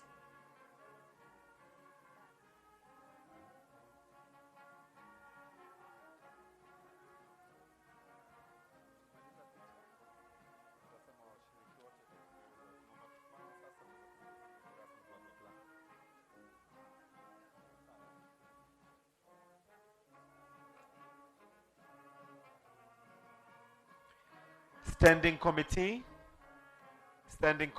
may I call you to the stage, members of the standing committee. The final call will be for the organizing committee. Standing committee.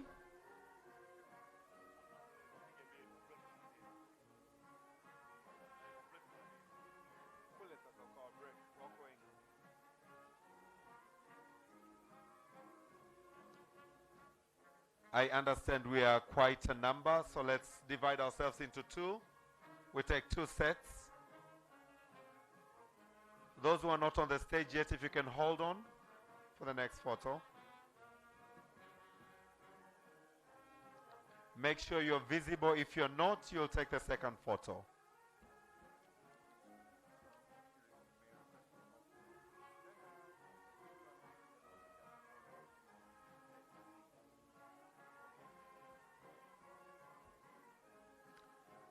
Asante, we shall exit through the left-hand side. Let's have another part of the standing committee to be followed by the organizing committee, which will be the last photo. As the second part of the standing committee is taking the photo, may I request the organizing committee to please get set.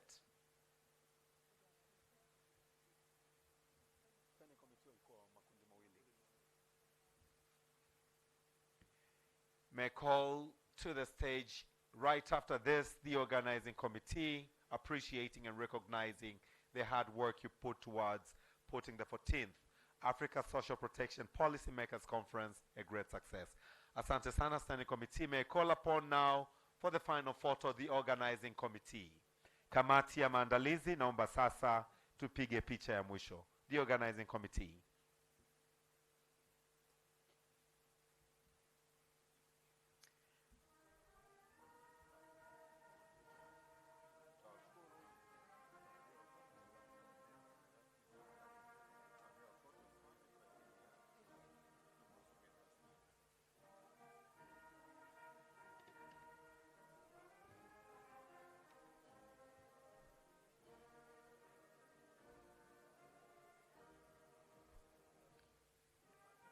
Thank you so much, organizing committee.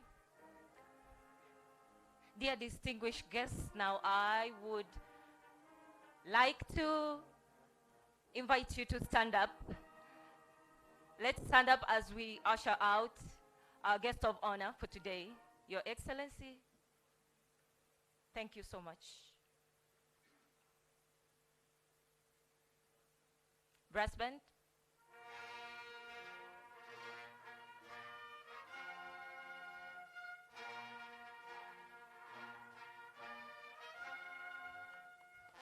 A hand of applause, please. Let's clap our hands as we usher out our guest of honor. Thank you so much, Your Excellency.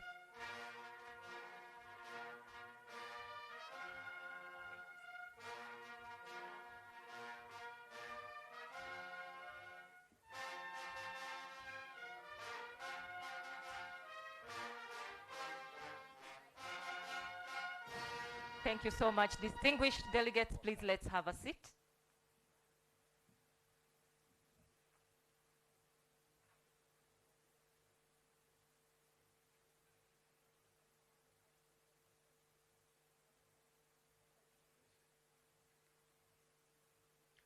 Brass band, niwape nafasi sasa ya kutupa burudani wakati tunajipanga for the next set of presentation. Distinguished delegates, ladies and gentlemen, I've invited the brass band for another bit of entertainment as we prepare for the next set of the conference. Brass band.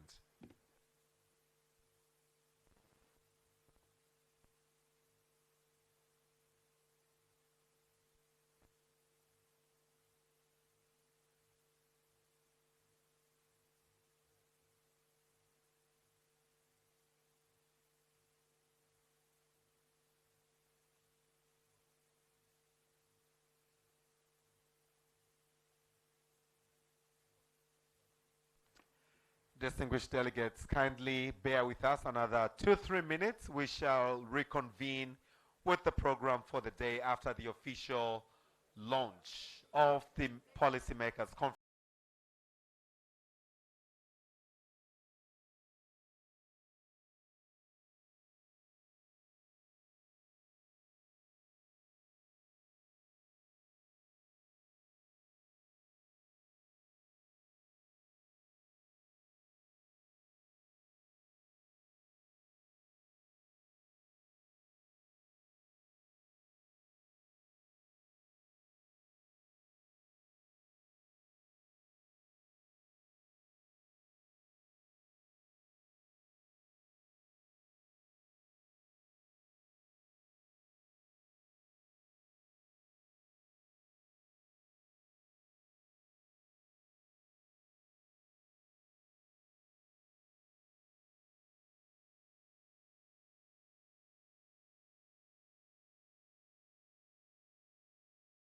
custodians and social security regulators, and pension administrators. ASSA also manages the Africa Institute of Social Protection, AISP, aimed at addressing skills gaps in social security policy design and implementation across the continent. With a new mandate to cover all of Africa, ASSA is set to grow rapidly, uniting social security institutions under one body for a stronger, more protected Africa. Social protection for a stronger Africa.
And social security regulators and pension administrators. ASSA also manages the Africa Institute of Social Protection, AISP, aimed at addressing skills gaps in social security policy design and implementation across the continent. With a new mandate to cover all of Africa, ASSA is set to grow rapidly, uniting social security institutions under one body for a stronger, more protected Africa. Social protection for a stronger Africa.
Custodians and social security regulators and pension administrators.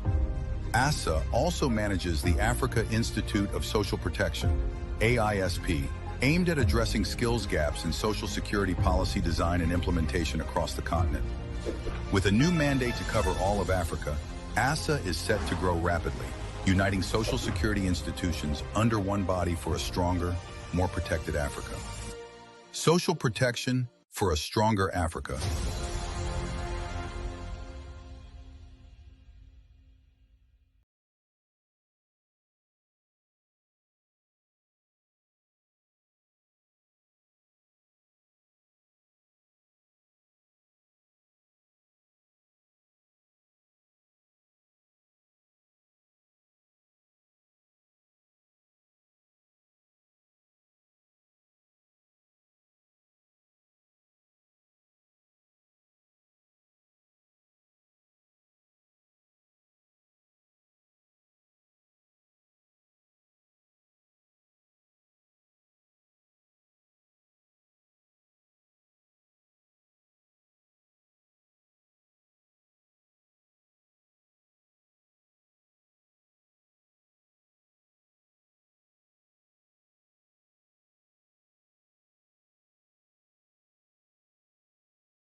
Stronger, more protected Africa.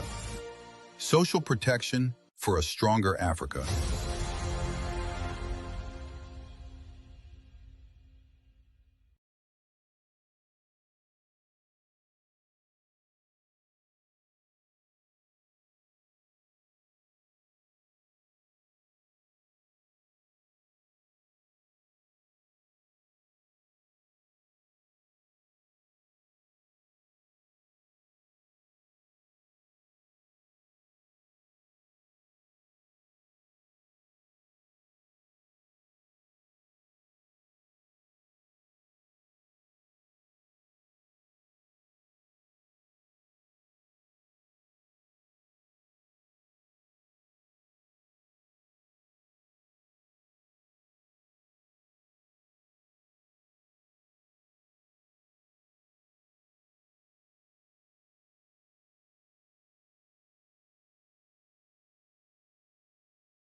And Social Security regulators and pension administrators. ASSA also manages the Africa Institute of Social Protection, AISP, aimed at addressing skills gaps in Social Security policy design and implementation across the continent. With a new mandate to cover all of Africa, ASSA is set to grow rapidly, uniting Social Security institutions under one body for a stronger, more protected Africa. Social protection for a stronger Africa.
Custodians and Social Security regulators and pension administrators.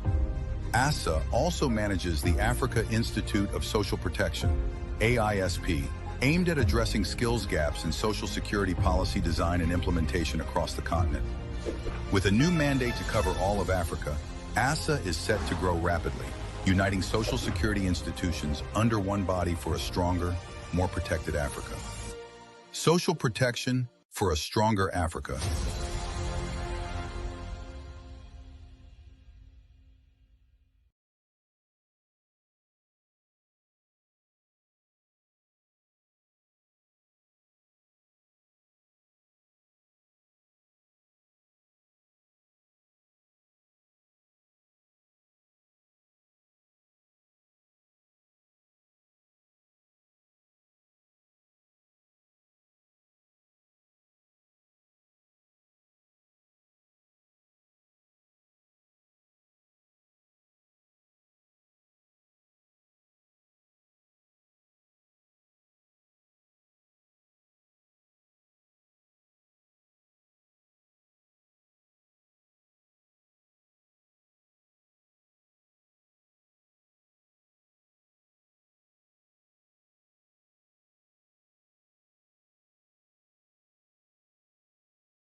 And Social Security regulators and pension administrators.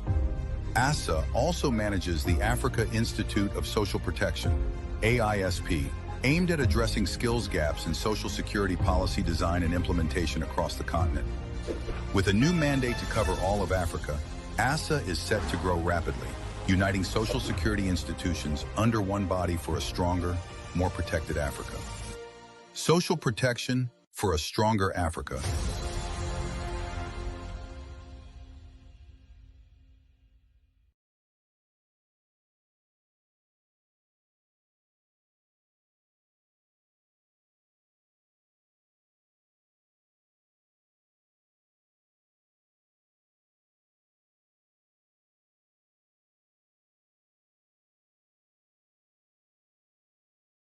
resources to improve service.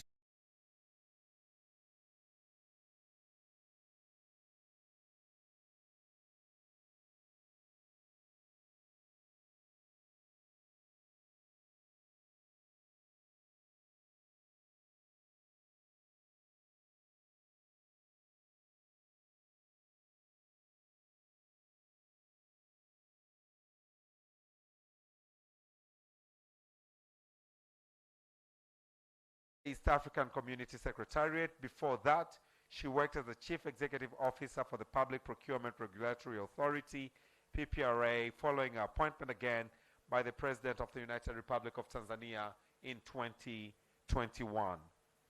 She comes to present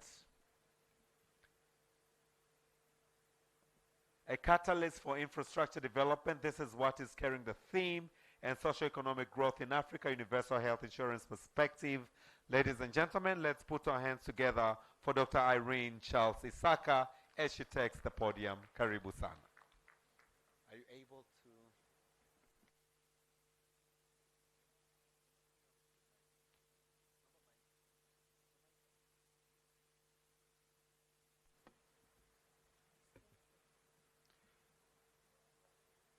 Zalia, the moving mics. But also in 2010, Dr. Isaka was the Director General of the Social Security Regulatory Authority, following her appointment by the President of the United Republic of Tanzania. Under this capacity, she was able to set up systems and processes for the newly established authority and worked with tripartite to coordinate the implementation of social security reforms. She was also an active member of the Long-Term Development Finance Committee of the Financial Sector Support FSP project. This is among the fundamental technical committees that expedited the second generation financial sector reforms under the Bank of Tanzania. She actively participated in the transformation of Tanzania Investment Bank into what we now refer to as the Development Bank. Ladies and gentlemen, another round of applause for Dr. Irene Charles Isaka. You have 15 minutes. Karibu.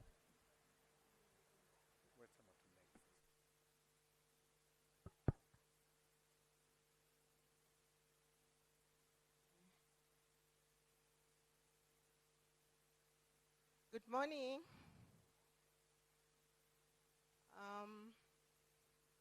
I need to know who is, because I don't see my slides, so maybe I'll be doing next.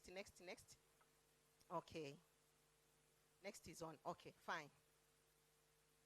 Chairperson of the session, distinguished participants, once again, good morning.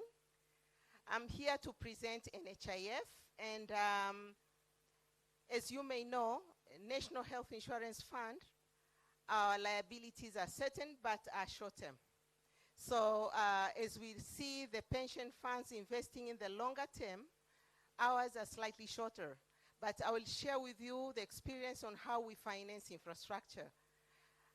Next, please. This is showing where we were and where we are now. And this is the development of the social health insurance in Tanzania. Next, please. When you look at it, right now in the health insurance, the coverage for NHIF has been stable at 8%, followed by improved community health fund, 6%, and the total coverage, we have 15.3. Next, please. We follow 3 tiers in Tanzania. As the way it is in pensions, also in health financing, we have 3 tiers. We have tier number 1, forgive me for having it in Kiswahili, but tier number 1 is non-contributory. For the poor families, those are the ones financed by development partners and financed by taxes. And then we have tier 2, which is mandatory for the ones who are employed. They are required to contribute 3% employee and 3% employer. That makes 6%. And we have tier 3. Tier 3 is about supplementary. You may be in either of the tiers, but supplementary for the ones who want to top up or to have supplementary services or to have a private insurance. Next, please. Yes, that one is showing both NHIF and ICHF. Next, please. Okay, I also want to touch, because when you talk of United Republic of Tanzania, you also talk about Zanzibar, and we have health insurance services in Zanzibar, and that is, it was established in 2023, and also has also the 3 tiers I mentioned. Next, please. This is about the coverage of ZHSF. Next, please. I'll pause a little bit here talking about universal health insurance in the mainland. Zanzibar has already started, and we have Act, which was enacted in 2023, and the regulations were gazetted in August 2024, and now we have started implementing health insurance, basically to improve access, to ensure every citizen have an access of essential health care services, and to protect citizens from falling into poverty, from paying out of pocket. It has been dominated. The studies show that more than 75 Tanzanians, they spend out of pocket, and this actually erodes their capacity in terms of well-being. And also ensure risk pooling and cross-subsidization. Next, please. Having national universal health insurance, this protects our citizens from financial risk, I've mentioned, but also equity. We target vulnerable groups so that we have, we reduce inequalities by making sure that everybody access the services. For the indigents, they can have subsidized cost, but for the ones who are able to pay, they contribute. And we have also risk pooling mechanism, which also includes the informal sector and the rest of the population in Tanzania. Next, please. Access to quality health care, I'll also touch it. Next, please. Yes, those are the features of social protection and universal health insurance, where we expand health insurance. We also ensure that we leave no one behind. We make sure that we have a benefit package that has the right to all and universal access of all levels through the referral systems. And we also have, after the enactment of the Act, now we are regulated by Tanzania Insurance Regulatory Authority. Next, please. These are the features of universal health, the legal and regulatory framework, and I will not spend much time into that. Next, please.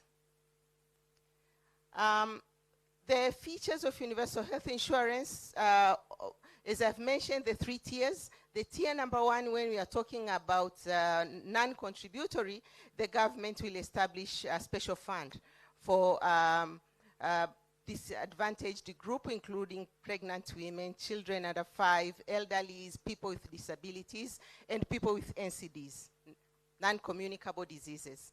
Also, it ensures competition to ensure efficiency. There will be insurance schemes. However, NHIF will only provide health insurance. It's a public health insurance scheme. But there will be a freedom of choice. Next, please. We are regulated, I said we are regulated by Tanzania Insurance Regulatory Authority, but in terms of investments, we are regulated by the Bank of Tanzania, and the guidelines that allow us to invest in a number of investment portfolio. Next, please. The NHIF Act allow us to invest to carry out investments. But the first and primary role is to register members, to collect contributions, and pay benefits. And whatever is left is going to be invested. So it's not like we start with the investment and then we pay benefits. We just make sure that all the claims that we have, they are settled on time. According to the Act, we are required to make sure that the claims from the health facilities are settled within 60 days. And that is the primary role. So whatever is left, where we are allowed to invest, using the investment guidelines from the Bank of Tanzania. So we invest in the short term and longer term. But in the short term, we make sure that we invest in cash and near cash because our obligations are set and are short term. So you'll find our portfolio in the short term investment is relatively higher than the ones that we have in the social, in the pension schemes. So we invest in short term and long term. And in the short term, treasury bills. Longer term, we have a few bonds, but we also have fixed deposit, call deposits, because of the need of our team, of our members, or the schemes. And also, we invest in the stocks as well. We invest in stocks. We have very few investment in real estate. We have very few investment in real estate. However, according to the Act, we are allowed to invest in infrastructure, but the infrastructure in health facilities. So we have been giving facilities, or rather loans to facilities for construction of the health facilities, but also for purchase of equipment and medical consumables. Next, please. Yes, I've mentioned that. Next, please. So in conclusion, I can say as we move towards universal health insurance, we expect to increase equity and quality access to medical services. But we also, in Tanzania, we have very strong political will to ensure that we have a sustainable financing. But also, it's universal health insurance being a powerful tool in protecting the poor and reducing inequalities. We see UHI as a catalyst for infrastructure development. We will continue investing in the facilities in terms of equipment. As you see, in Tanzania is one of the countries in East Africa where the primary health is well developed. We have specialists at the council. In other countries, they call it county, and other countries, they call districts. At the district level, we have specialists. We have a good equipment. We have 3 centers, East African centers of excellence, which attracts medical tourism. We have a center of excellence in oral sciences at Muimbili. We have cardiovascular center of excellence. And we also have Center of Excellence in Bone Marrow Transplant. So those 3 centers of excellence in Tanzania attract medical tourism for the rest of East Africa. So, and now Africa as well, because now as we are talking as ASA. So we will continue investing in infrastructure, but in this case, the infrastructure which facilitates access to quality medical facilities. I think I'm within 15 minutes. Thank you very much. I humbly submit.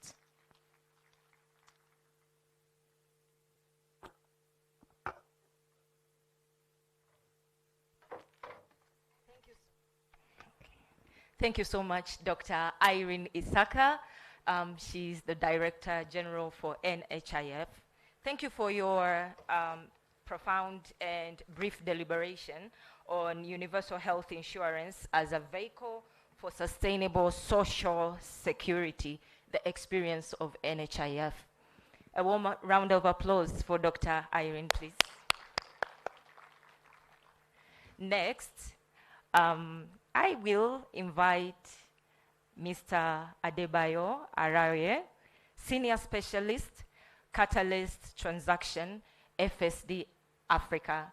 I will read his bio before he comes to the microphone. Adebayo has a decade of experience spanning capital markets, investment advisory, financial services, consulting, and development finance. He specializes in structuring innovative financial solutions that drive sustainable growth.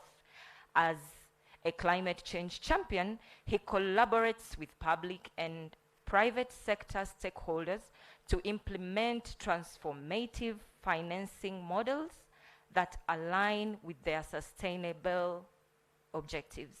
At FSD Africa, Adebayo leads capital market interventions across key African markets, catalyzing private investment into the real economy, from pioneering SME financing vehicles to developing climate funds and green bond market strategies. He has steered high impact programs that unlock new funding pathways. His experience in transaction structuring, due diligence, equity and debt capital raising, and a strong policy and regulation background ensures seamless execution of complex financial deals. Adebayo holds a master's degree in finance, is a chartered accountant, and a certified expert in sustainable finance. Welcome, Mr. Adebayo, for your deliberations on FSD. Okay, yeah, 15 minutes. I'll keep to time. Yeah, thank you very much, distinguished ladies and gentlemen. It's an honor and privilege for us at FSD Africa to be partnering with ASA on the proposed Pan-African Infrastructure Fund. We are working with ASA to see how we can advance that initiative. We think it resonates with the need of Africa at this time. And I have a short presentation on a pre-feasibility assessment that we've done on this project and what we think should be the way forward. So if we go to the next slide, the next slide just talks about, the problem statement which we are already aware of. I wouldn't dwell so much on that, but the approach we've taken is to look at within the membership of ASA what is potentially possible as ASA begins to, collaborate or bring in other non-members into this initiative. So if you go to the next slide on the content, we looked briefly at, why we need this fund established in Africa. We looked at the possibility within the regulatory limitations we have, and we also looked at the opportunities and next steps. So the first slide, if you go to the next slide, shows the projection of African growth. And this from the IMF, right? If we looked at that map, the next slide. Yes, Africa is projected to grow at 4.4 or 4.6 by 2030. Africa is about the only continent that's recorded the highest growth compared to other continents, right? That's why we're shaded in green. And if you look at the side, we see the projections of all countries in terms of growth trajectory. Say for South Africa, other countries are growing at beyond 3%. And even for the case of Mozambique, the growth projection as of 2030 is 11%. But if you look at the next slide, which I term the growth paradox, that talks about the per capita, the GDP per capita, right? Most countries in Africa, our GDP per capita is below $500, right? Which it's a paradox compared to the growth trajectory we have. And on the other side is showing how that has fared within the last 10 years from 2015 to 2025, right? And that's a slide that's an analysis from the World Bank that shows that even with countries that have mineral resources and that are classified as non-fragile states, the growth trajectory has been downward, which means our usual bragging right of having mineral resources, if not properly harnessed, is not translating to adequate standard of living. And of course, the next slide shows the previous slide, sorry. Yeah, this shows, the impact of the breakdown of social contracts which we have with citizens. Conflict has been on the rise for the last 10 years in Africa, and that's principally because of our lack of creating jobs, which is tied to our inadequate infrastructure in Africa. If you go to the next slide, right, it shows the common, no, 2 slides forward. The next slide. So the next slide talks about the common challenges we have in Africa. High level of poverty, the youth's unemployment, and I mean, on top of everything, these are common challenges we see across all African countries. I mean, on top of this is also the mounting climate change that we have experienced in different parts of Africa, from flooding to droughts, right? Which has impacted some of our major economic activities, chiefly agriculture, right? So, I mean, this shows that there is need to begin to look inwards and see how we can build our economy through proper infrastructure development. The next slide talks about the mounting debt crisis we have in Africa. No, forward, not backwards. Next slide. No, yes. So this slide talks about the financing flows into Africa, right? Since after COVID, it has been on decline. Even so much cherished investor that we look up to, which is China. I mean, if you look at the color code, it has reduced since 2020, save for the only multilaterals that are increasing their participation in Africa to see how they can cover that gap. But of course, that always comes with some level of conditions. And that is chiefly because of the debt sustainability issues. If you look at the amount Africa is using to service its debts, it has increased from an average of 11 billion between 2010 and 2014 to up to, I mean, 40 billion in 2024. So, and what that creates, if you see the next slide, is what we really have in Africa if we take out the concession finance that we get and the aids, is actually a negative inflow. If you look at the next slide. So, if we back out all concession capital that Africa gets, concession finance and aids, in actual fact, the amount we use in servicing debts is actually more than the loans we are raising in Africa, which is very, I mean, it's very counterintuitive to our development trajectory. So this just shows that our public finance is tightening. Given the geopolitical conditions, we expect that aid will continue to shrink in Africa, projected at a 7% reduction from next year. So the aid finance would not be coming, right? But of course, there is a silver bullet we see on the next slide, which is the large pool of domestic capital that is growing, right? For pension funds, it's estimated that we have over 400 billion assets sitting with our pension funds across the continent. If we add our insurance to that number, it grows to $800 billion. If we look at our sovereign wealth fund and our banking assets, we are talking about 4.5 trillion, right? The interesting analysis here is the entire FDI we got annually is less than 100 billion, right? And these are FDIs we go to conferences to canvas for, right? Less than 100 billion. Similarly, the foreign remittances to Africa is also less than 100 billion. So this creates a situation whereby we need to look inwards to what we have in advancing our costs, right? If you look at the next slide, it shows where the pension assets are currently invested.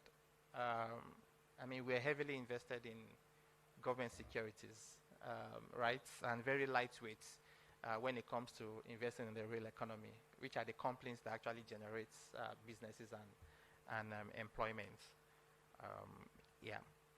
And the next slide tells us that there is room to actually invest in alternatives, because we've looked at all the regulations within each continent, and there's significant room within our regulatory landscape to actually invest more in alternatives. Can we go to the next slide?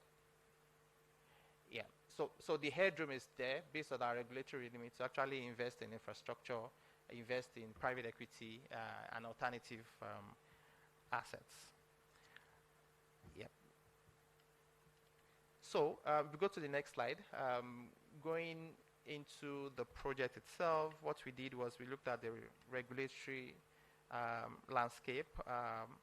We also interviewed members of HASA. Then we did a comparative analysis. So what we found out is that, can we go to the next slide? Next slide. Yeah, next slide. Okay. So from the regulatory landscape, I mean, we looked at 9 countries, and we assessed the pension assets under management in those countries. We looked at those that ASA members control, and also their regulatory limits to which they can invest within the real sector. And our key findings from that is, look, there is divergence regulations, but the investment patterns are very similar. If we go to the next 2 slides, we'll see that. And the next slide. Yes, divergent regulations, but the investment guidelines are quite similar, particularly in the East African community. I mean, there are still capital controls which we need to address. Some countries are still not allowed to invest outside their country, whereas investment in neighboring countries for some jurisdictions are still classified as offshore investments. That's a key limitation to achieving this.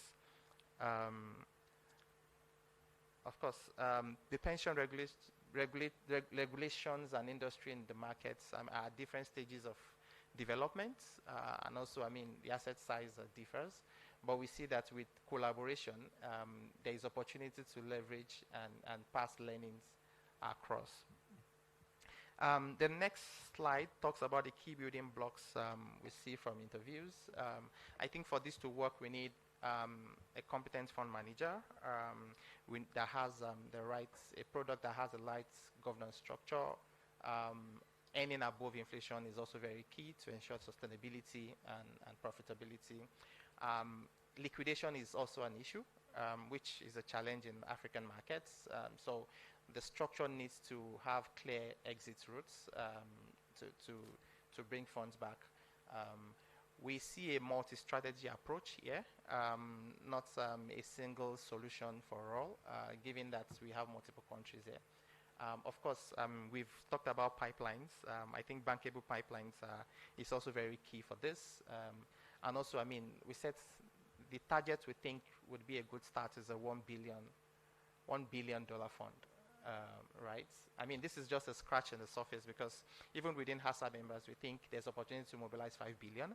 If we extend that to other members, other industry, we're talking about a $50 billion fund size.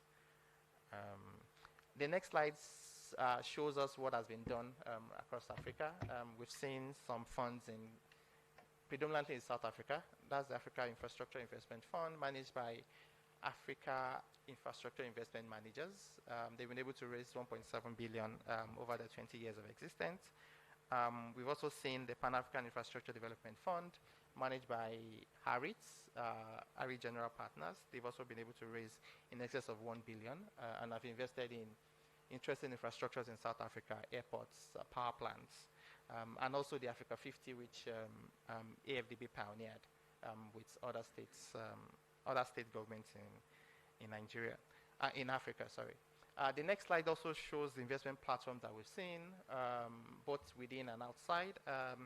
The pension infrastructure platform is a UK platform that was set up by 12 pension funds, and they've invested in infrastructure. Currently, have committed capital of £2 billion. We've also seen the Canadian pension funds partner with the Japanese pension funds on the Global Strategic Investments Alliance, committed capital of 7.5 billion. Then also back home, I mean, we've seen KEPFIC and other initiatives coming up for pension funds to come together. The next slide, what we see as a potential, if you go to the next slide,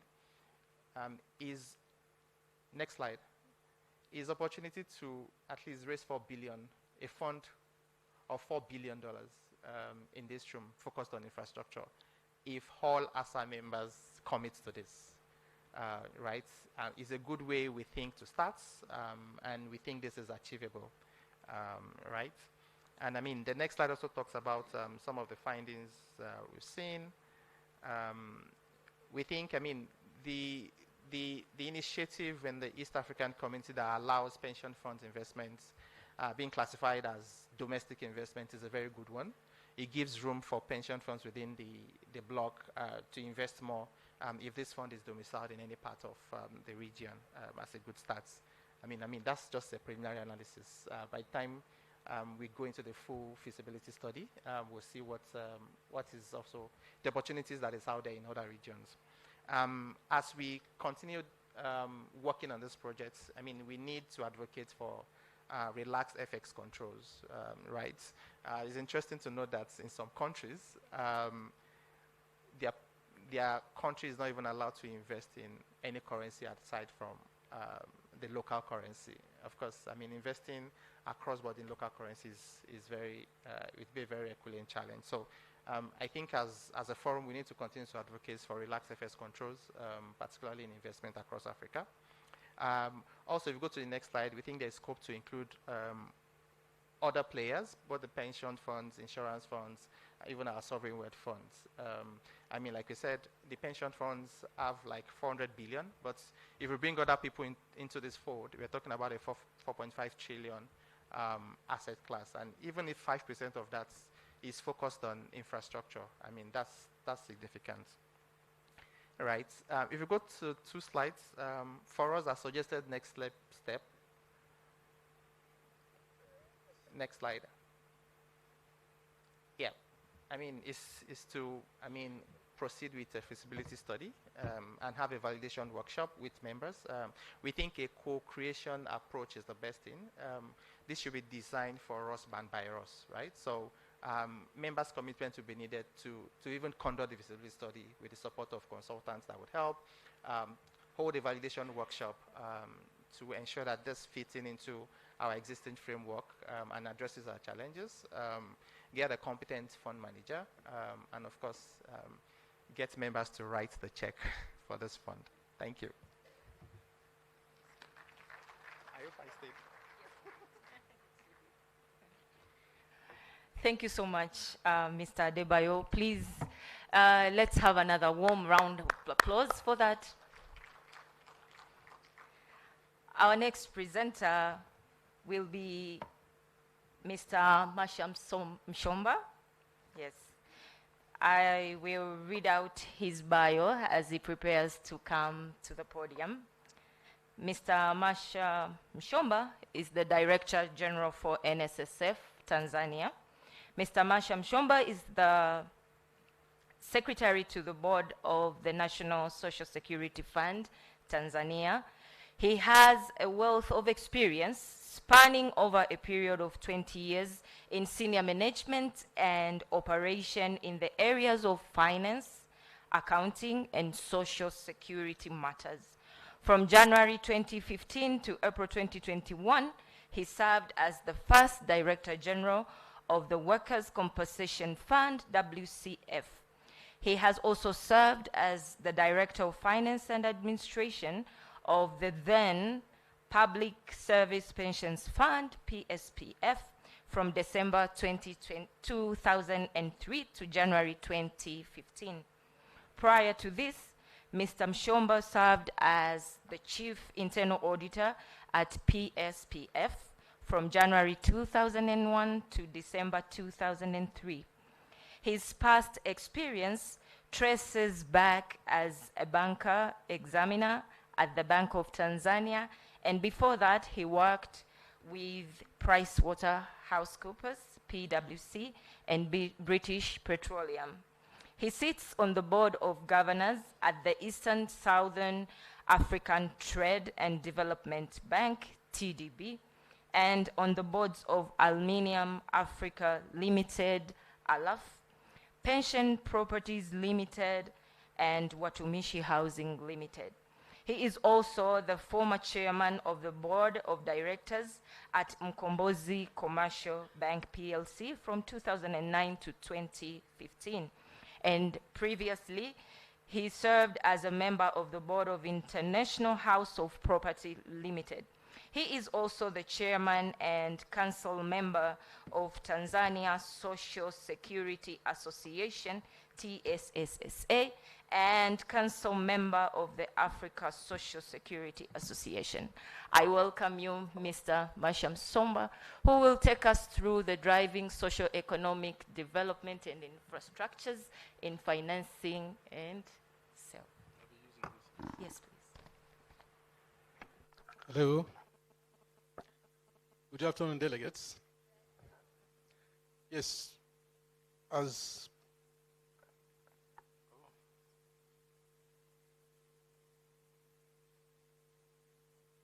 let me try.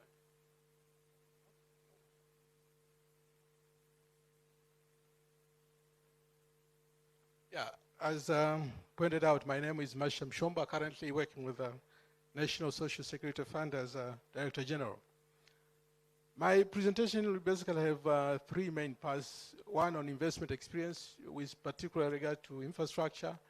And then I'll be covering a bit on self-employed, because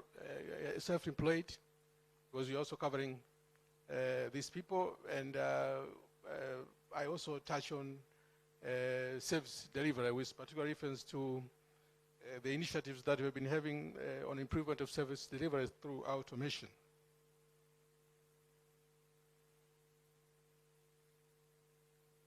Our fund basically covers two main groups. One is the private sector, the formal sector, and the self-employed, commonly known as informal sector. But as you may be aware, these people, in most cases, they do not like to be called people in the informal sector. I think the self-employed is a more appropriate name, and that is the name that we have decided to use. Our functions actually speak of any pension fund, which are basically for registration, collection of contributions, investment and payment of benefits. And in terms of where we are now, we just have over 1.8 million members as of 30th of June 2025. And in terms of net assets, as a fund size, we are approaching Tanzania shillings 10 trillion, which is about USD 3.77 billion. In terms of our regulatory framework, we are basically having three regulators. One is TIA, Treasury Registrar, who is responsible for monitoring performance, our institutions, and basically all state-owned institutions in Tanzania. We have our Prime Minister's Office in its division of Social Security, which is basically responsible for regulating the operations of the social security schemes, with the exception of investment function, which is being regulated by the Bank of Tanzania. And as a result of this, the Prime Minister's Office and Bank of Tanzania will from time to time carry out examination or audit and issue reports with regard to compliance and performance. In terms of infrastructure investment, I will, as I said, I'll touch on infrastructure investments. And as of 30th of June 2025, we've actually invested a total of just over 790 billion Tanzanian shillings, which is over 298 million USD in different asset classes of infrastructure, and which constitutes about 9.1% of our total portfolio of investment. And we have done that through four basic models, which is PPP and infrastructure corporate bonds. We're also issuing corporate bonds to finance infrastructure, but we also issue direct loans to the government, and especially nowadays that we are not allowed, our regulators do not allow us to give loans to corporates. But also we have done this through private equity. And very important, our investment function is basically guided by the principles that you are seeing there. Number one is safety, and then yield, liquidity, socio-economic utility, and diversification. And how you would recall the caution that the guest of honor, Honorable Guest of Honor, gave us with regard to investing in infrastructure is grounded on these principles. Number one being safety, because we also need to be aware of that, especially because this is our members' money. It's not our money. It's not government's money. This is members' money.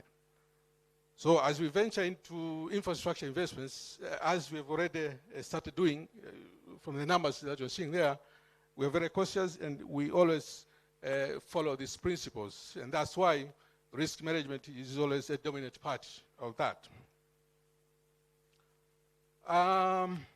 In terms of investment through PPT, we have our Nyerere, the famous Nyerere Bridge, which costs us of Tanzania shilling 344 billion, which is equivalent to just over 132 million USD.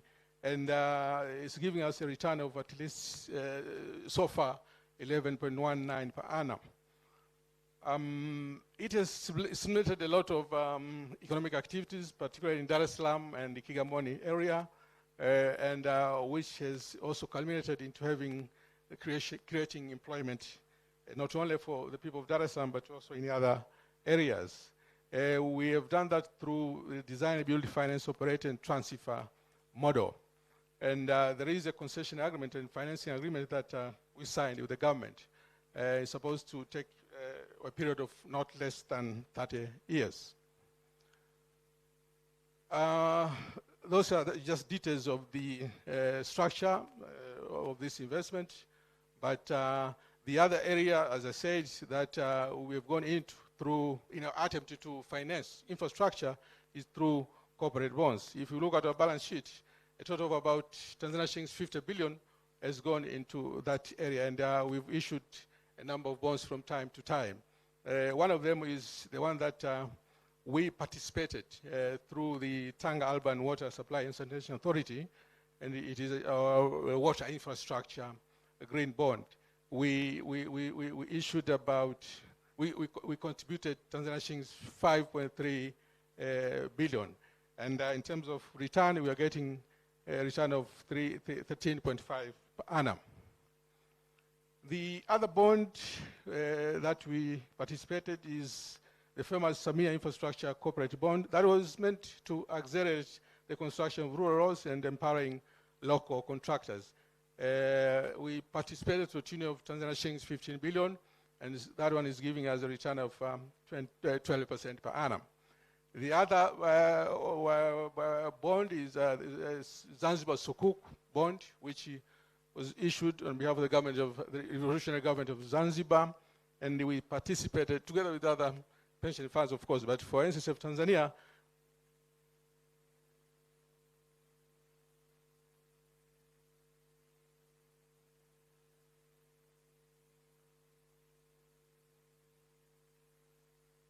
hello. We participated to the tune of Tanzania shillings 20 billion.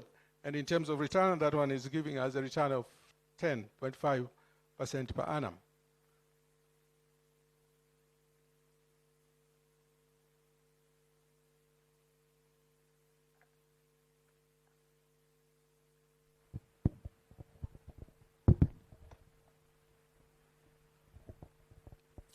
To the government, we funded the University of Dodoma through its College of Humanities and Social Sciences, as well as the College of Business and Economics. And we issued a total of Tanzania shillings 338 billion, which is more than USD 127 million loan. And through that, we are seeing quite a number of benefits, including increase in the number of enrollment of students into that university. Right now, we are told more than 7,400 students are being enrolled in the bachelor and master degree programs. In terms of return, that one is giving us 15%.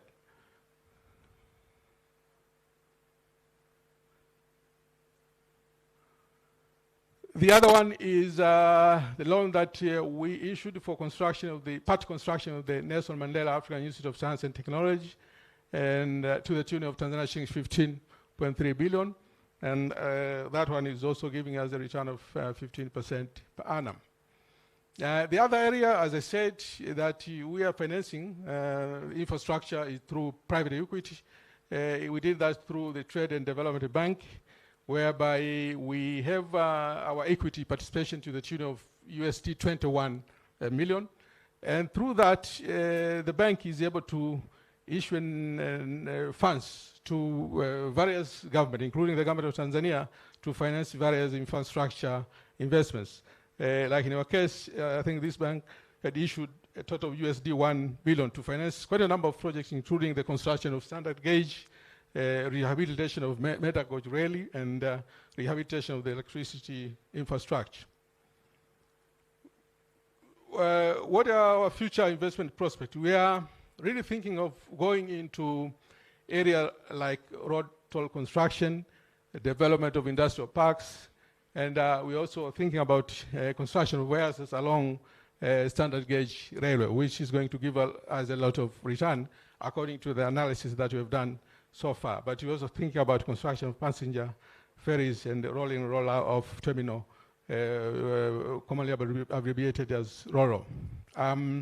We also continue to exploit other potential areas of investment, especially through capital market, because in the East African region, together with SADC region, because our capital counter is now liberalized as it is to the entire SADC region. And we also expect to continue collaborations with the other social security schemes and possibly private sector, maybe through private sector arrangement, PPT arrangement, whereby we think that we should be able to do more of this investment. But again, when we go into these investments, we are guided by those principles that I've just pointed out, especially because safety is our #1 priority, and we are always keen in ensuring that we have taken care of the risk aspects to avoid worst case scenario of a total loss, as pointed out by the Honorable Guest of Honor in his remarks. Let me cover quickly the self-employed. We are covering this by law. We're covering the private sector, but also the self-employed. This one was started in 2018 when major reforms took place in our country for the social security sector. And the fund was given this mandate. But during its 4 years of operation, the results were not good. That's why in 2022, we undertook a very comprehensive review of the scheme to identify what are the operational challenges and barriers, so that we could devise benefits and the scheme which is generally favored by the self-employed. And that is what we did. We identified a number of drawbacks, including benefits which these people prefer, and things like flexibility in terms of contribution, because these people's earnings are not regular. So they would tend to think that even their contributions should be adjusted to cater for that. They should not be regular. And that is what we exactly did. Our scheme, which is a mix of both DB and DC scheme, has considered their priorities and is very flexible in terms of contributions. Even in terms of benefits, we have actually covered both short-term, long-term, and that's why we're saying it is a combination of DB and DC scheme. And there is actually even a healthy benefit, which from the review that we did and the survey that we did was one of the benefits that these people prefer. We're also currently arranging with banks, including our Tanzania bank here, to consider a window whereby they should be able to get soft loans through that bank. Because, as I said, giving loans direct is not possible because the regulator is not allowing that. And because of that, we think that in the next 5 years, up to 2030, we should be able to reach at least 8 million members in this scheme, because the benefits are what these people like, and in terms of contribution, we have given them flexibility to contribute in the manner that they are able to. They can contribute in advance, they can contribute retrospectively. Actually, somebody can contribute in advance even up to 12 months, or can contribute retrospectively even up to 12 months. And this model was actually arrived at after being reviewed by our actuaries, and they gave us that comfort that it is possible to do that. The other area is, and this is the last one, improvement in service delivery through automation. We have a 4-year automation journey that we started in 2021 and is ending next year, 2026 June. Right now, our automation level is 94%, and it's a significant improvement compared to where we were before we started this journey. And we already seeing a lot of improvements. Just like if you look at our walking customers, ever since we started. If you compare that time up to now, there is a drop in the number of walk-in customers by 32%. And we are sure that it will continue to decrease because we want people to be saved from where they are. We have also seen an increase in customers using alternative service delivery channels, as opposed to the earlier perception that maybe people won't favor this, but things are to the contrary. People like these alternative service channels. And if we compare the 4 years of in which we have been in this journey, there is a 56% increase in the number of people who are using the alternative service delivery channels. Before I conclude, I would also like to point out one thing. In the Adebayo's presentation, I see in your slide for the allocation of alternative investment, there is zero in Tanzania. That's not true. I think you've seen me. We have quite a number of alternatives. We will share, I think, the information and adjust that. Yeah. So in terms of way forward, we'll continue to invest, but guided with the Act, the investment guidelines, policy, and strategies, as it should always be. And we'll also continue to diversify our portfolio, especially going through the entire SADC region, because that is what our regulators are now allowing us to. We'll also continue to promote our voluntary scheme to cover the self-employed. Yeah? And as I said, we do expect that by 2030, we'll have covered more than 8 million people. But doing that is not easy. We realize that we need to cooperate between stakeholders, engagement of these people, awareness, and this is all that is in our strategy for covering these people. And we are also expecting to continue use of technology with a view of making our service better day after day. So that's all. Thank you very much.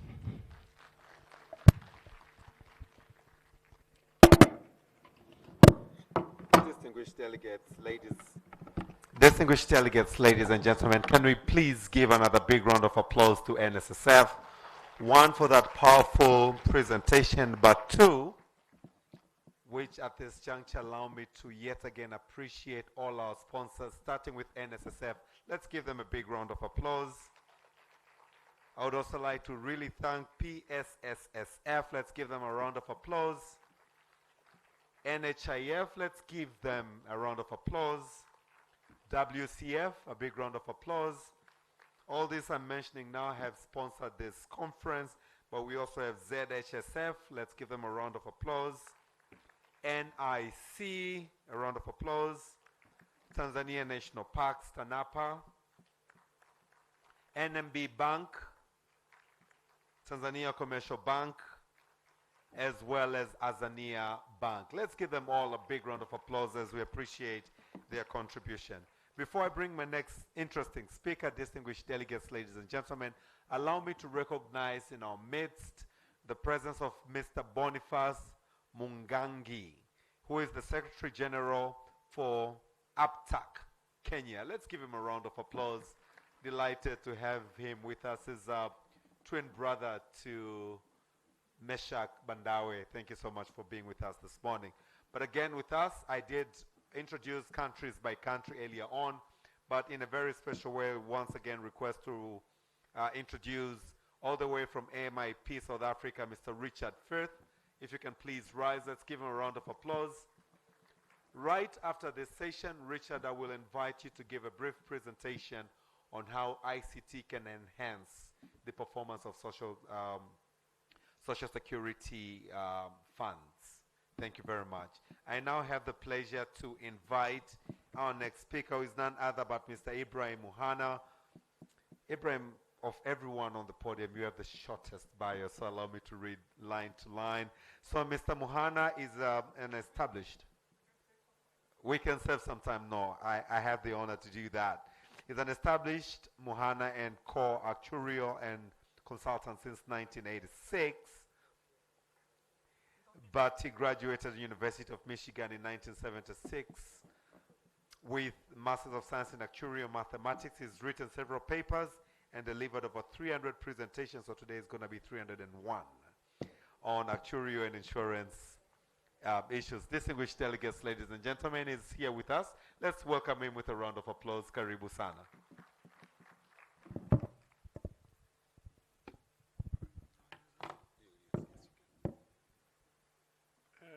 Good afternoon, everybody. Assalamu alaikum.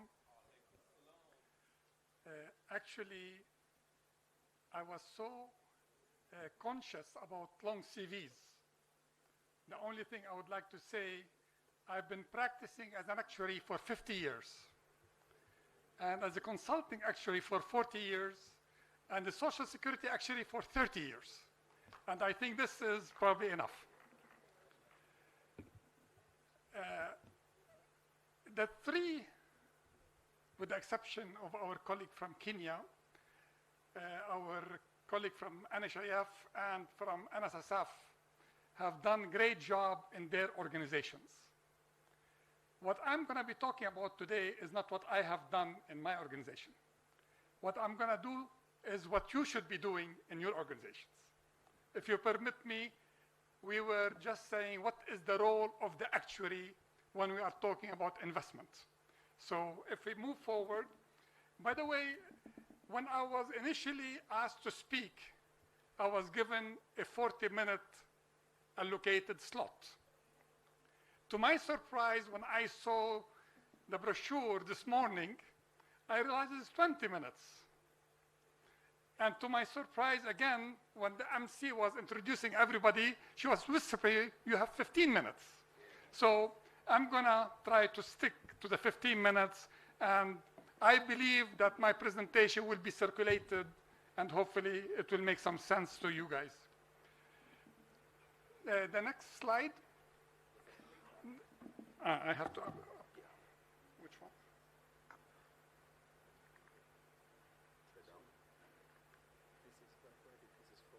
This forward? Okay. These two slides, the first two slides I'm going to put, are really irrelevant to what I'm going to say, but talks about the magnitude of the investments of infrastructure as far as Social Securities are involved in some countries. And this particular slide talking about the different allocations of different Social Securities in Africa in particular, but these are, as you know, segregated averages. So this is where I would like to stop at. I think almost every one of you have heard the word actuary, but really you look at us as mathematicians. The definition of an actuary within the International Actuarial Association is really clearly saying we are social mathematicians. This is something very, very important. And we have duty for the public interest, which is more important to say that. So this is what I would like to leave you with, this kind of definition of what an actuary is. And when we are working with whether Social Security organization or insurance companies, we have a public interest at heart.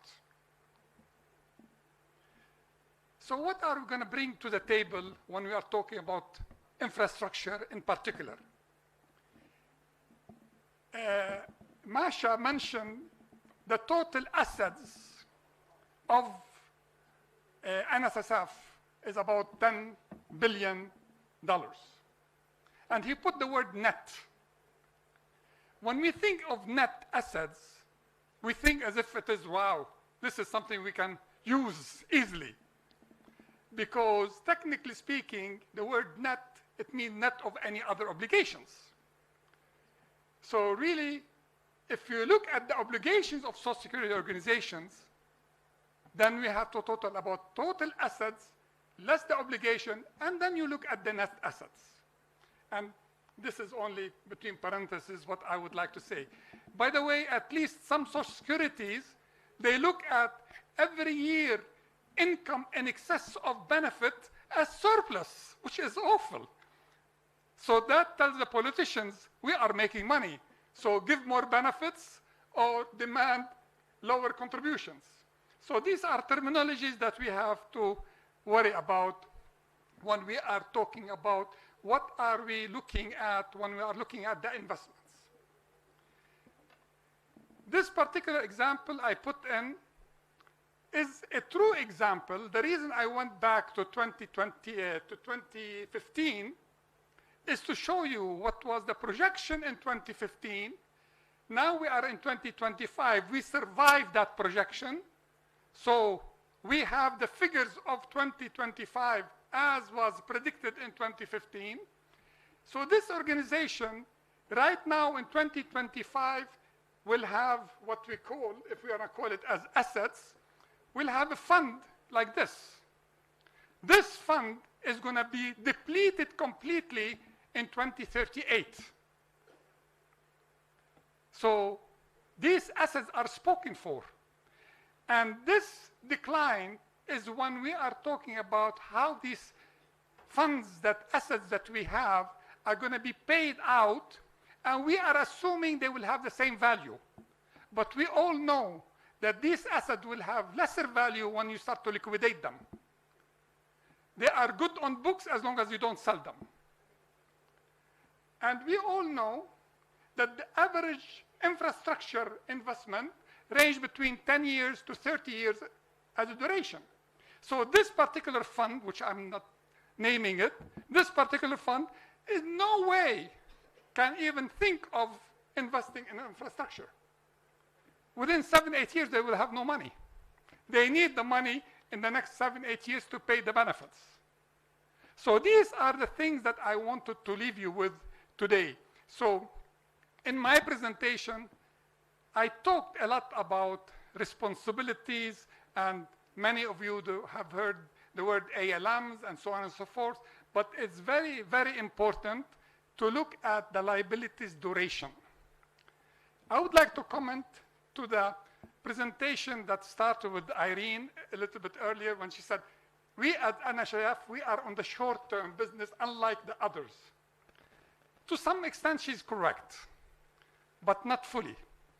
As long as NHIF only provide benefits to the active populations, they are in the short-term business. But if they think, and they do think, and they do practice, provide healthcare for the retirees, they are in the long-term business. So technically speaking, from now, they have to think 75 years down the line. They have to think 3 generations to come. So they have to have 2 funds. Funds for their actives and what we call pre-funding for the retirees. And I'm very proud to say I was the first actuary in the world, not in Africa, not in Lebanon, in the world, that insisted on financing healthcare after retirement as pre-funding the way we pre-fund pensions. And we are, what do you call it? Not printing. We are, what's the word in English? I don't know. We are delivering a paper on something called implicit health debt. Because usually there is only implicit pension debt. Nobody was talking about implicit health debt. So we are introducing this concept that government have to take into consideration when government provides promises for their population of healthcare after retirement. So I'm going to go quickly, and here I'm going to ask all the participants. I know in Tanzania we have 3 universities that are providing actuarial science education. Many other countries in the region do not. Kenya is well established.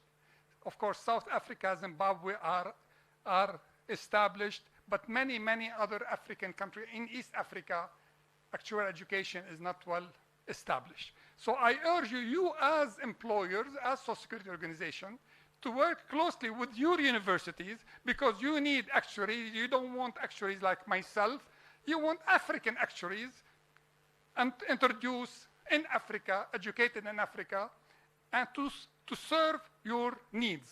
So this is where we are talking very much in promoting the actuarial profession in Africa, from Africa.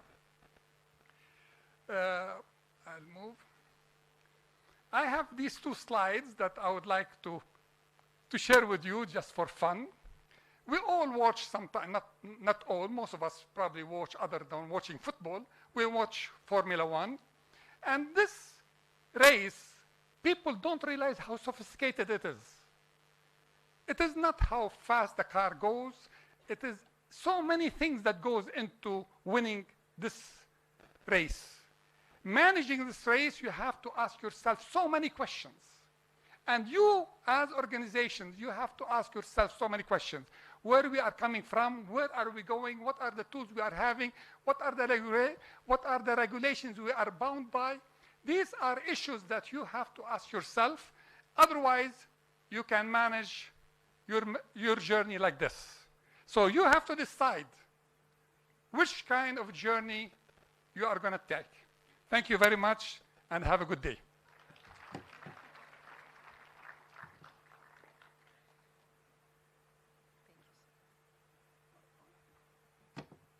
Thank you so much, Mr. Ibrahim Mohana, for that profound presentation on the infrastructure, the role of actuaries in Africa. A round of applause, please, ladies and gentlemen. Our next presenter will be Mr. Teach Simbini, who will present on behalf of Dr. Amin Adum, who is the Director of Infrastructure and Trade at NEPAD. Karibu, Mr. Teach.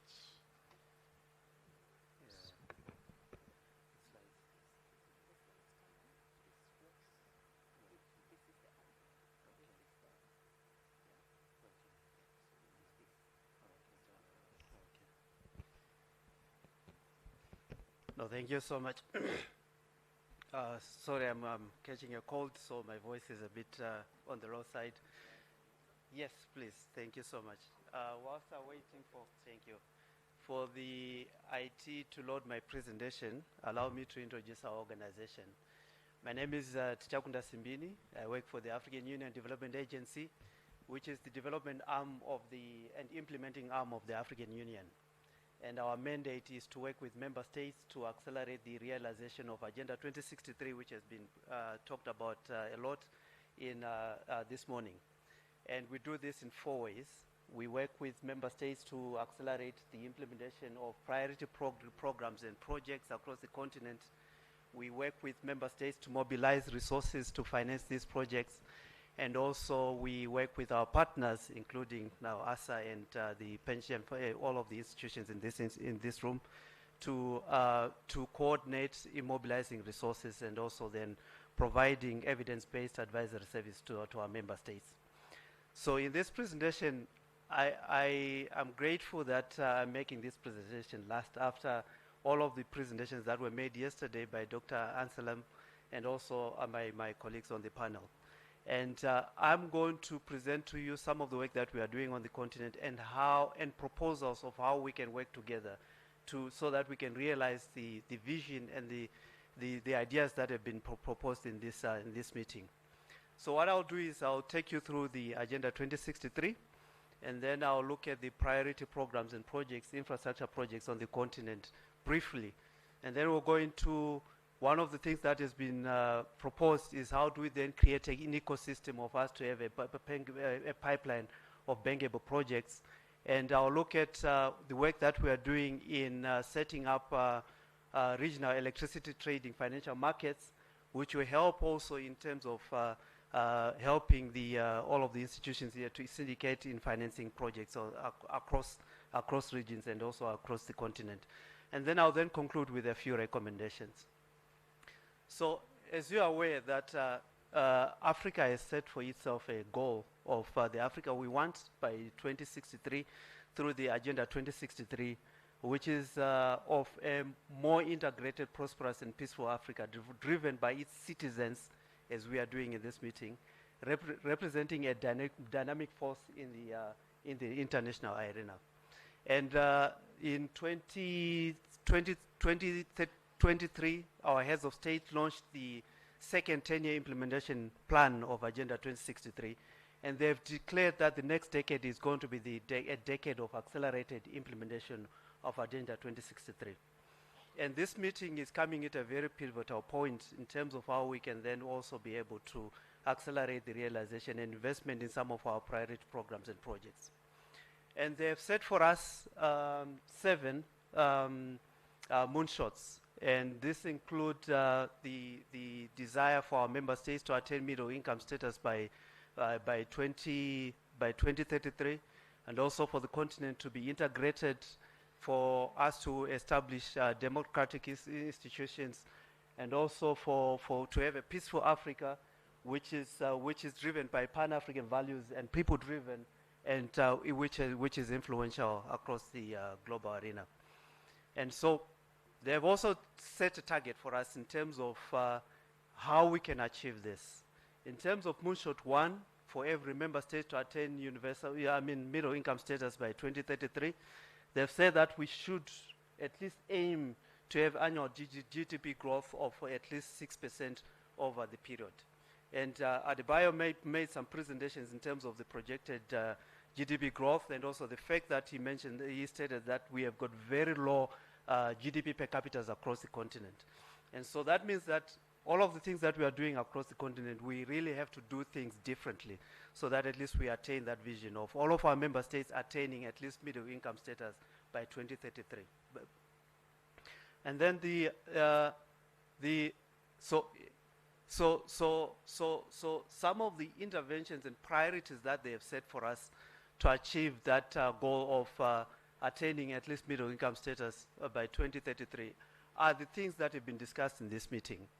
And they've said, especially when it comes to capital markets, they've said that all member states must have a growing domestic capital market.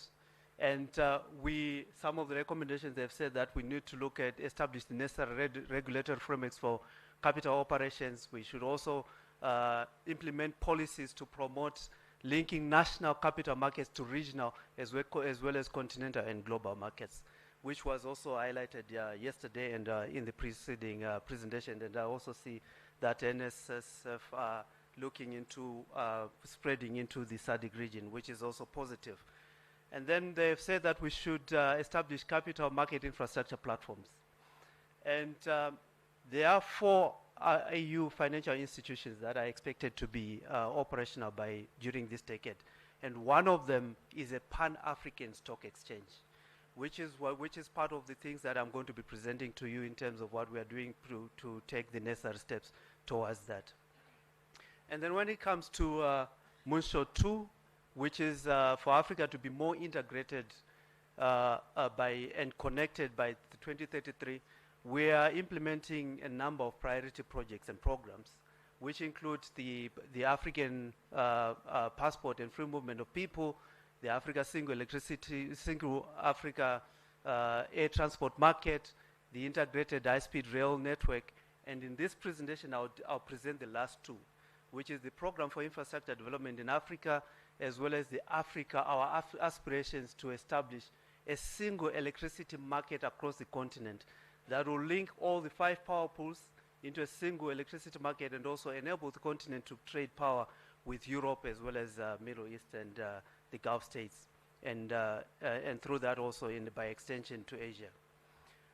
So looking at the program for infrastructure development in Africa, at this stage I want to thank Dr. Anselmi for the contributions and inputs that he made in this presentation.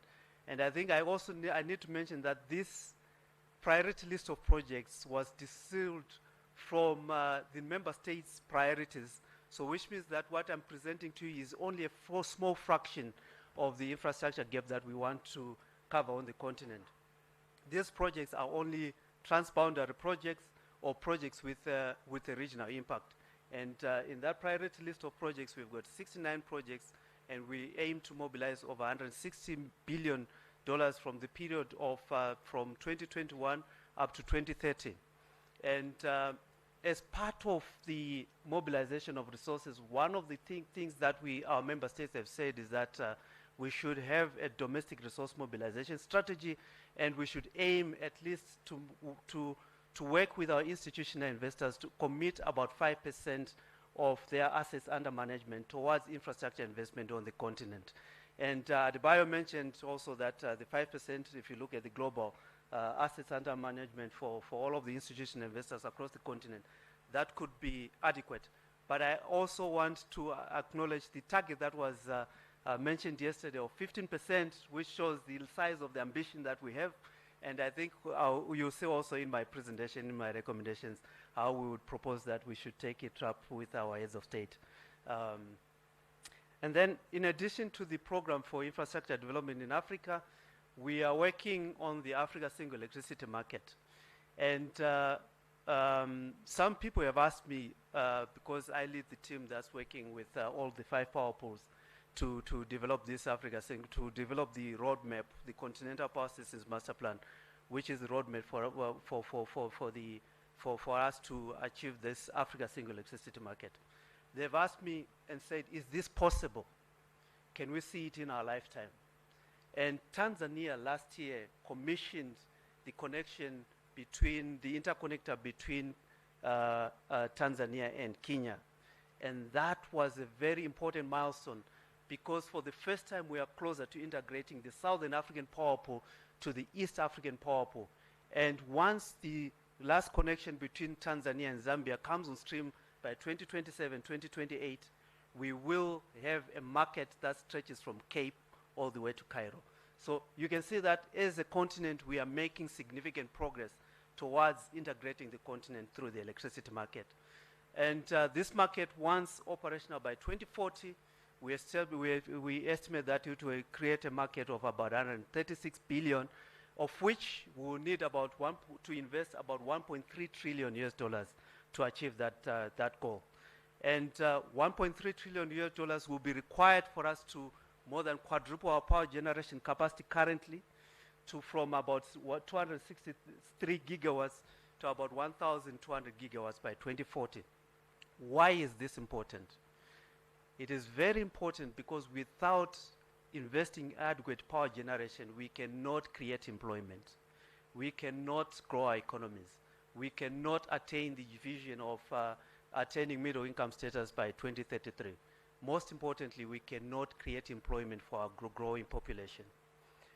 I also need to mention that through the South African government, during their G20 presidency, they have prioritized this program and said that we should develop the 10-year investment plan, infrastructure investment plan, which will be presented at the G20 in November. So what are we doing in terms of creating that ecosystem for us to have a pipeline of bankable projects? We are doing a number of things, and we want to invite all of the partners and the institutions in this room to partner with us on that. The first thing is that we are mobilizing resources to prepare projects, because for us to have a pipeline of bankable projects, before we invest in them, we should prepare them. So we need to mobilize resources for project preparation. We are targeting to mobilize about 200 million for that, to cover both the program for infrastructure development in Africa as well as the Continental Power Systems Master Plan. We are working with the philanthropic organizations through the Children Investment Fund Foundation to establish an alliance of philanthropic organizations to syndicate mobilization of resources for project preparation. We are also working with the Asia Infrastructure Investment Bank to establish a technical assistance pooling facility, and we would want to invite the pension funds and the institutional investors in this room to consider allocating some of the resources that we want that you are going to allocate for the establishment of the Infrastructure Development Fund towards that project preparation fund. The second thing that we are doing is that if we continue this approach of preparing projects by projects, it will take us eternity for us to be able to reach all of the ambitions that we have set. So we are saying that we are going to prepare these projects as portfolios along infrastructure corridors, and through a programmatic approach by establishing framework contracts so that we can then prepare these projects. So far, we have established 2 framework contracts, one which is just set up to do pre-feasibility studies through the support of the European Union. And then the second one is to structure these projects to bankability, so that they are structured in such a way that to address all the risks that have been mentioned in this meeting by my previous presenters. The other thing that we're also doing is that in the process of preparing the projects, we need to involve all the important and key stakeholders in the preparation of the projects. They don't have to come once the feasibility study is done. They have to contribute, provide their input so that as we co-develop these projects according to their expectations. And so we are doing two things. We have been requested by our DFIs to have annual market sounding events. And in these annual market sounding events, we will bring governments and projects from the respective member states to present and to pitch their projects to investors. And we also want them to be a dialogue between the governments as well as the financiers in terms of how we can make these projects bankable. And for some of the stakeholders include institutional investors, which include the members that are represented in this room. And we would want to put it on the table that we would want to work with ASA as well as like-minded institutions so that at least when we are organizing these market sounding events, you are part of those market sounding events. This helps us in so many ways.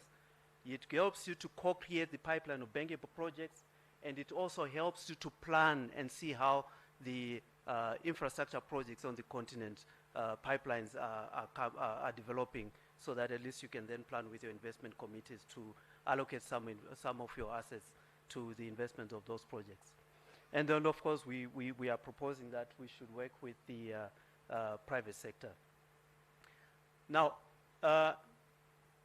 yesterday I was asked a question, how do we make this possible? How do we create a platform where different pension funds, institutional investors can invest in, they can invest in infrastructure on the continent?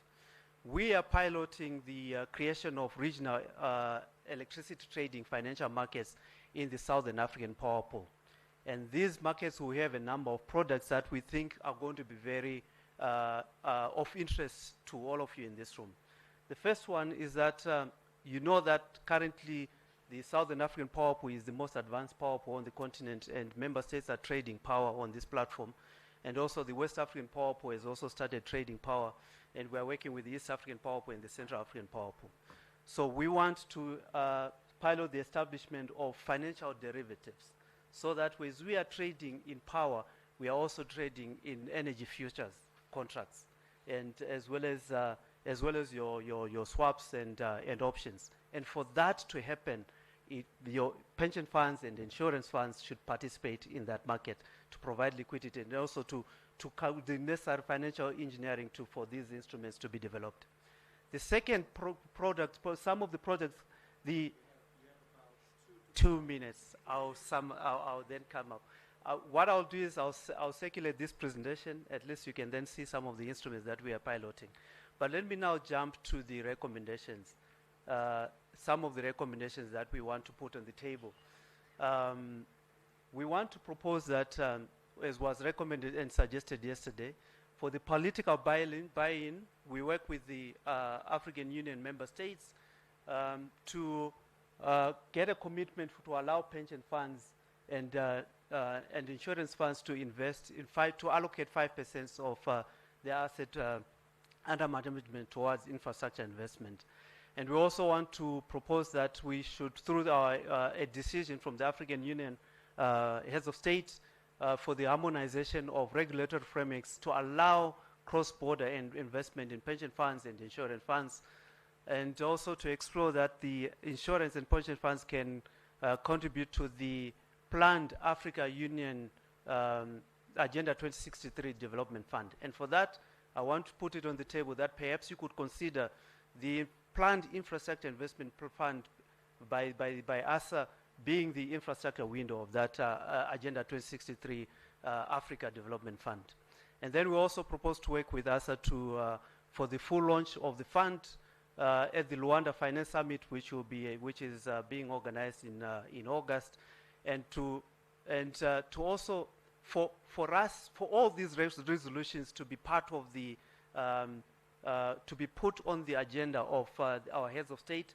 We propose to write a policy paper on the which will be presented at the African Union Specialized Technical Committee on Transport, Intercontinental as well as Interregional Infrastructure and Energy, a meeting that is scheduled to take place in September. This meeting is important because it then sets the agenda of the items that are going to be submitted to the Executive Council of the African Union, which sets the agenda of the heads of the next Heads of State Summit, so that if these resolutions are included, then they will be deliberated at the next African Union Heads of State Summit in February 2026, so that we can then have a decision of the Heads of State.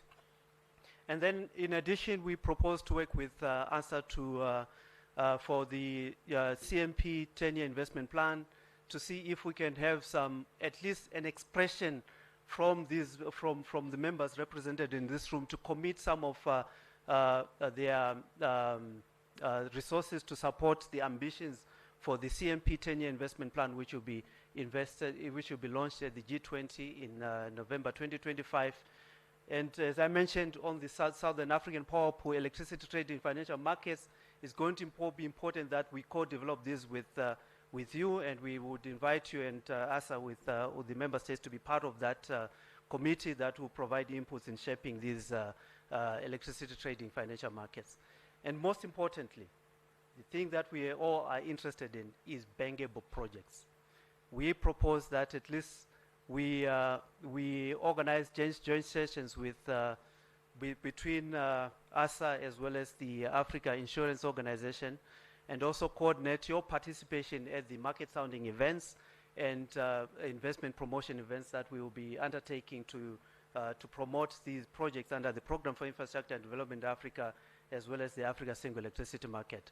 And we, as I mentioned, for this to happen, in addition to setting aside assets and resources for the investment, let us also consider setting aside some resources for project preparation.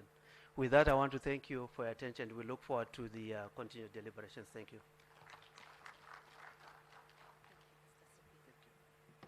Thank you so much, Mr. Simbini, for that profound presentation.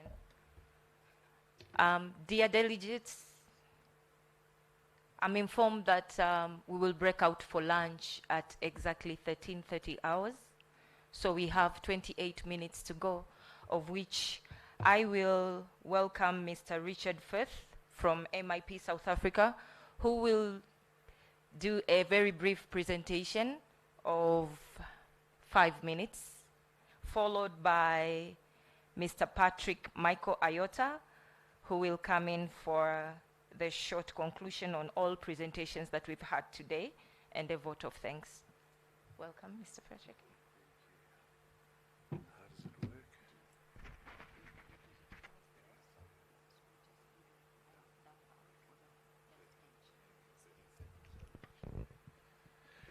Thank you very much, Mr. Chairman, honored guests. Really appreciate the opportunity to come and talk to you all.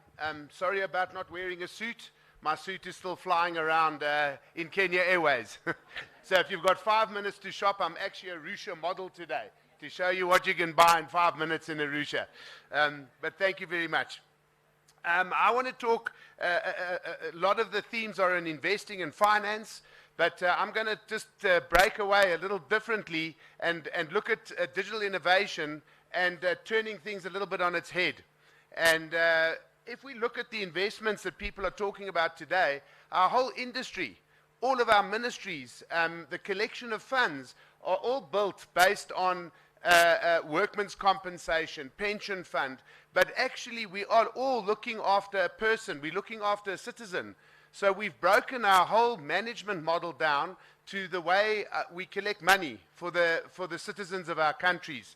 And when you look at the model, we actually want to completely change that model and look at the evolution of how we've gone through each piece of collecting money for paying out claims. And in fraud, waste, and abuse, digital management, AI, is going to shift the way we actually work going forward. Because as you know, a citizen that claims on a fund, that claim has got structure. we will look at data going forward and we'll understand for every claim type what that claim means to the organization or to the fund, keeping the actuaries happy that understanding what incurred but not received really means in our lives. So instead of a citizen claiming on a fund, we will be able to, by the claim type, project how much that citizen will need for the period of that claim, whether it be a disability claim that could be lifelong or a short-term claim on the health facility. But to really get that, we need to start looking at different mechanisms. The benefit schemes are established with functioning models. There's division across ministries. So even though we're servicing one member, we know that, a citizen, we know that citizen claim can come from workman's compensation if they're injured on duty, but NHI would need to pay out as well, and so would the pension fund if there's a disability claim to be paid. So we're impacting different different ministries with the same claim type. So,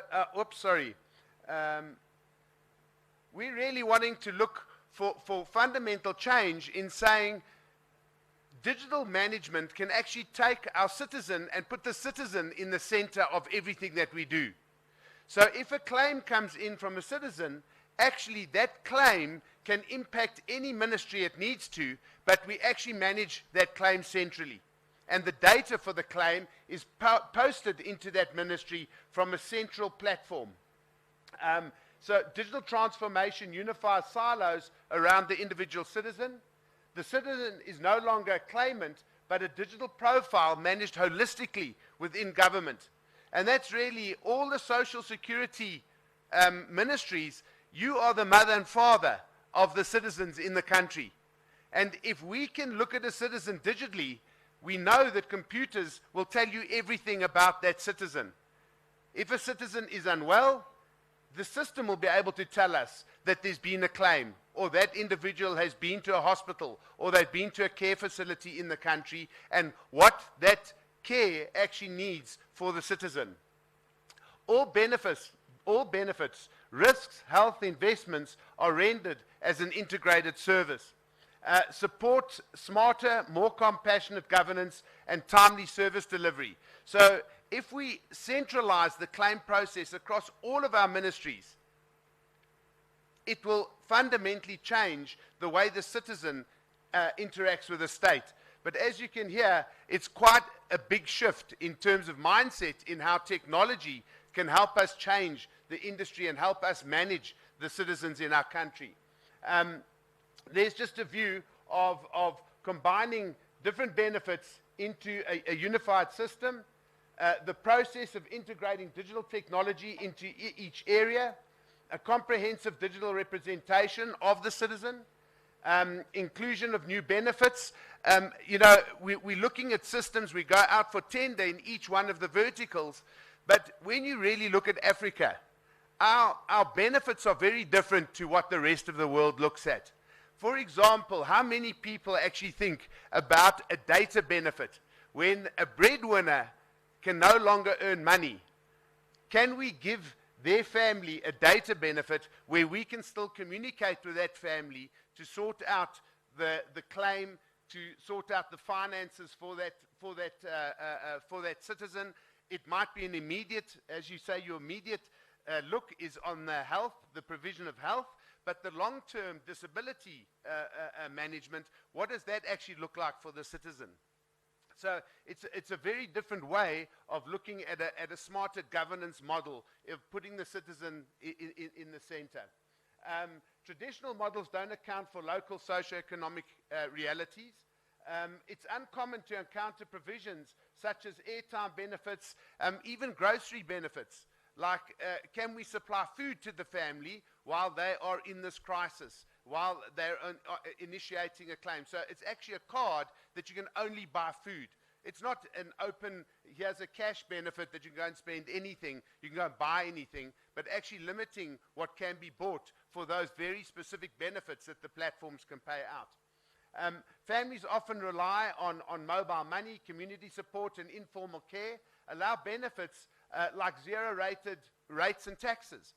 Are we charging this family electricity through one ministry but yet the health ministry is trying to fund this family through their well-being. So I hope I'm representing this model correctly, where you're taking all the benefits and consolidating them into the center. And when we really know what is going on in a claim with a citizen, we actually can then provide that citizen with absolute detailed information on how we're going to support them through their crisis. Digital platforms must be designed to reflect local needs and delivery methods. Whoops, Daisy, sorry. So finally, I'm just rushing through, only 5 minutes, but I'm hoping, I'm not going to go through each piece, but there's a key element here that we call building a digital twin of the citizen. So there's a scenario where, you know, machinery now, we put controls inside machinery that we know this piece of machinery can go up and down 1 million times. When it gets to 990,000 times, it's going to tell me this machine is about to break. We want to be able to do the same thing with the citizens, is build a digital profile of our citizen. And if we marry that with managed care capabilities that build baskets of treatments or baskets of benefits for every claim type that a citizen can give us, we actually will come up with a much more smarter governance model in how we deliver actual care to our citizenry. So I hope in 5 minutes I've put a very different view in terms of the consolidation of the citizen, yet let the funds all be disparate. Thank you very much.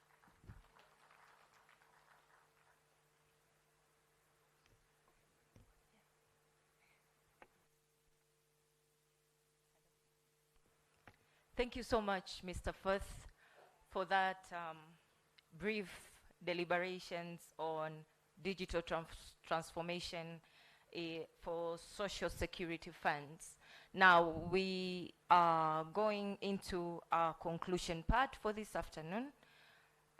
Before welcoming Mr. Patrick, I'll just call Dr. Irene, who requested for 1 minute so that she can clarify a matter before, and then Mr. Patrick, you'll just come in, yes? Thank you so much. Thank you. Thank you very much. This is just to echo what Mr. Muhana has said regarding the long term, the retiree, funding the retirees. Actually, I didn't go into details in my presentation. Yes, we have retirees. A catch is these retirees are not contributing. These are retirees who were contributing previously. So what we have done asset immunization. And asset immunization meaning that, you remember I mentioned that we have a small portion in the long-term bonds. These are the bonds that are financing these retirees. But I also mentioned about the trust fund. The trust fund is the one which is going to take care of this. Remember, it's not the role of NHIF to take care of every citizen from the contribution of contributing members. It's the role of the government. So the government has set aside trust fund. And I'm glad that we have been having conversations with Mr. Muhana, and he'll be very instrumental into this. But I just wanted to make it clear that we are aware of that, and we are already taking care of that. I submit. Thank you, Chair.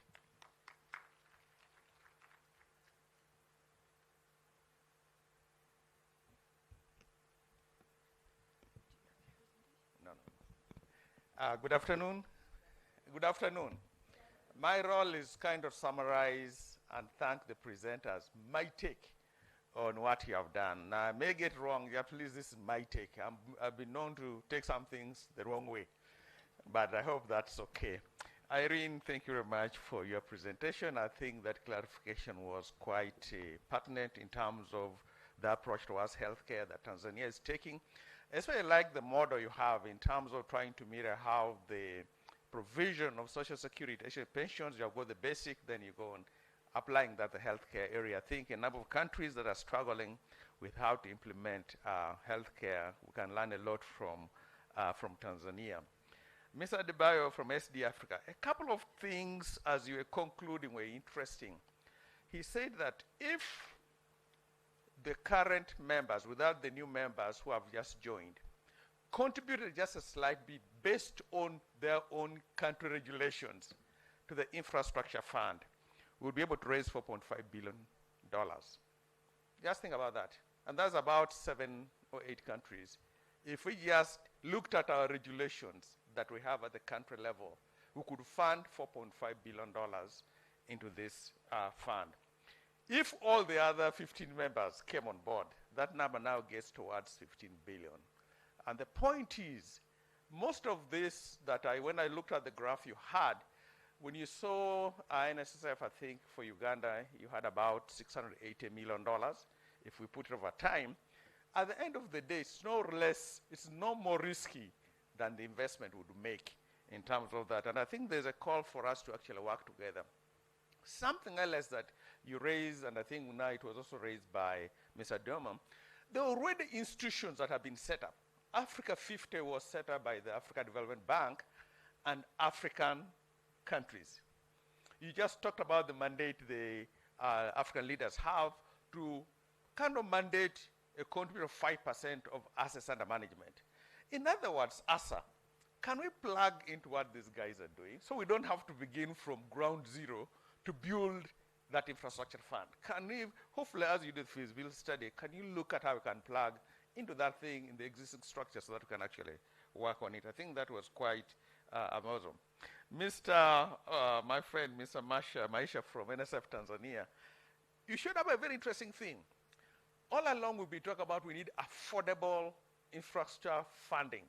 You gave me a different example of what affordable means. If you looked at the projects that NSF Tanzania is working on, some of them are giving yields of 15%, 12%.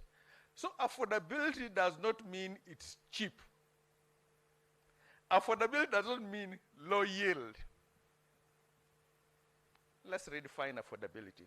When you use local capital, the one thing you have is time. Accessibility is fast. That is affordability. You can get in the room, negotiate with the NSF Tanzania, in 2 months they will fund it. No commitment fees, nothing and so on, and it's done.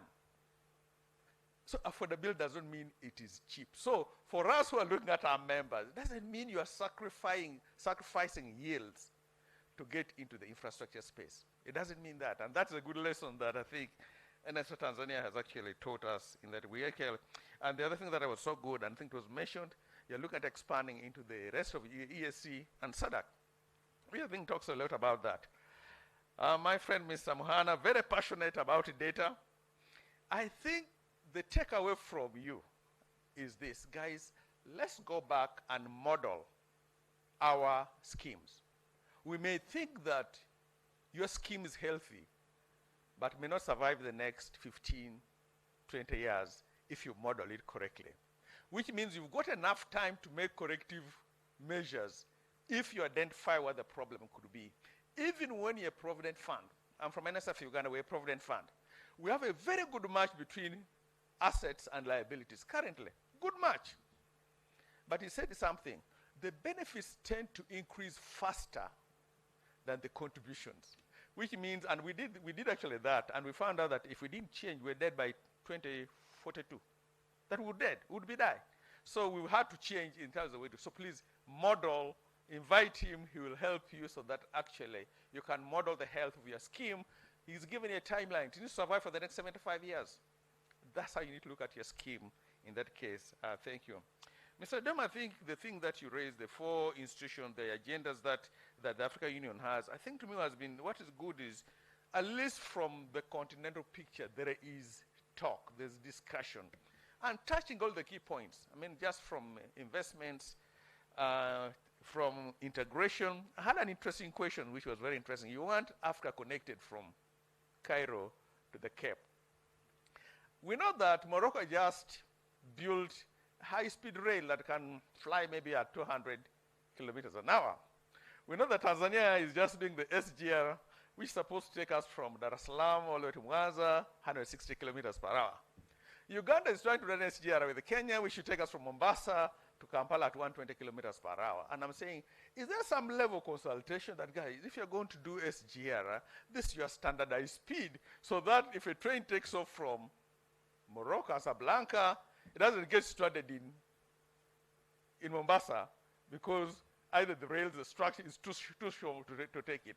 Can we talk? Because all these countries are doing these things. They're a bit of where we can create common standards to actually do through things. I think that's actually great. You also challenged us that we Africans, can we actually take a role in this? You talked about this development fund. Mr. Debeo, you talked about the feasibility fund. Who is going to fund it? Can we as Africans, as schemes in this room, say, you know what? We'll fund $10,000 a piece. It may be small, but it shows that we are serious about the infrastructure fund. Because if we can't fund our own feasibility study and we expect somebody else to fund it, are we serious about the infrastructure fund, which will need us to put maybe hundreds of thousands of dollars away? And maybe as the SU, as we talk about these things, so when we put our skin in the game, shows how serious we are on these things. Finally, Mr. Richard, you talked about something very interesting. It kind of echoed what His Excellency the Vice President said. It started with the individual, ended up with the individual. Guys, we serve members. However lofty our idea is about serving Africa or serving Tanzania, is this individual member I need to make sure I plan for. Is this individual member that when I invest, I don't put the investments at risk for that purpose. Is this individual member that Richard said I need to have a 360 view of him, what they call the digital citizen. And I think when we begin to put all these things together, Africa will be much better for it. And finally, I just want to know, one of the things we're going to do in Kampala, November 4th to 7th, please, you're all invited. We're doing it in collaboration with the ASA. We're going to have an All-Africa Pension Fund, inviting DFIs to come. And we want you as a pension fund to become the local catalyst for local investments. Mr. Masha, I was just thinking about what you're doing in this thing. Think about if, instead of just collaborating with the government of Tanzania, you become that anchor that now goes to the DFIs and say, listen, as a local investor, we put $10 million down. You bring your $30 million in. And you de-risk it for the external investors. And we pension funds can do that. We put a little money in our games, and we can actually help develop this country. I know lunch is about served. I think 6 minutes. Moderator, is there maybe a time for 1 or 2 questions? If you have a very burning question, you could. Oh, yes. Mr. Mohana, you have a question? Yeah, go ahead.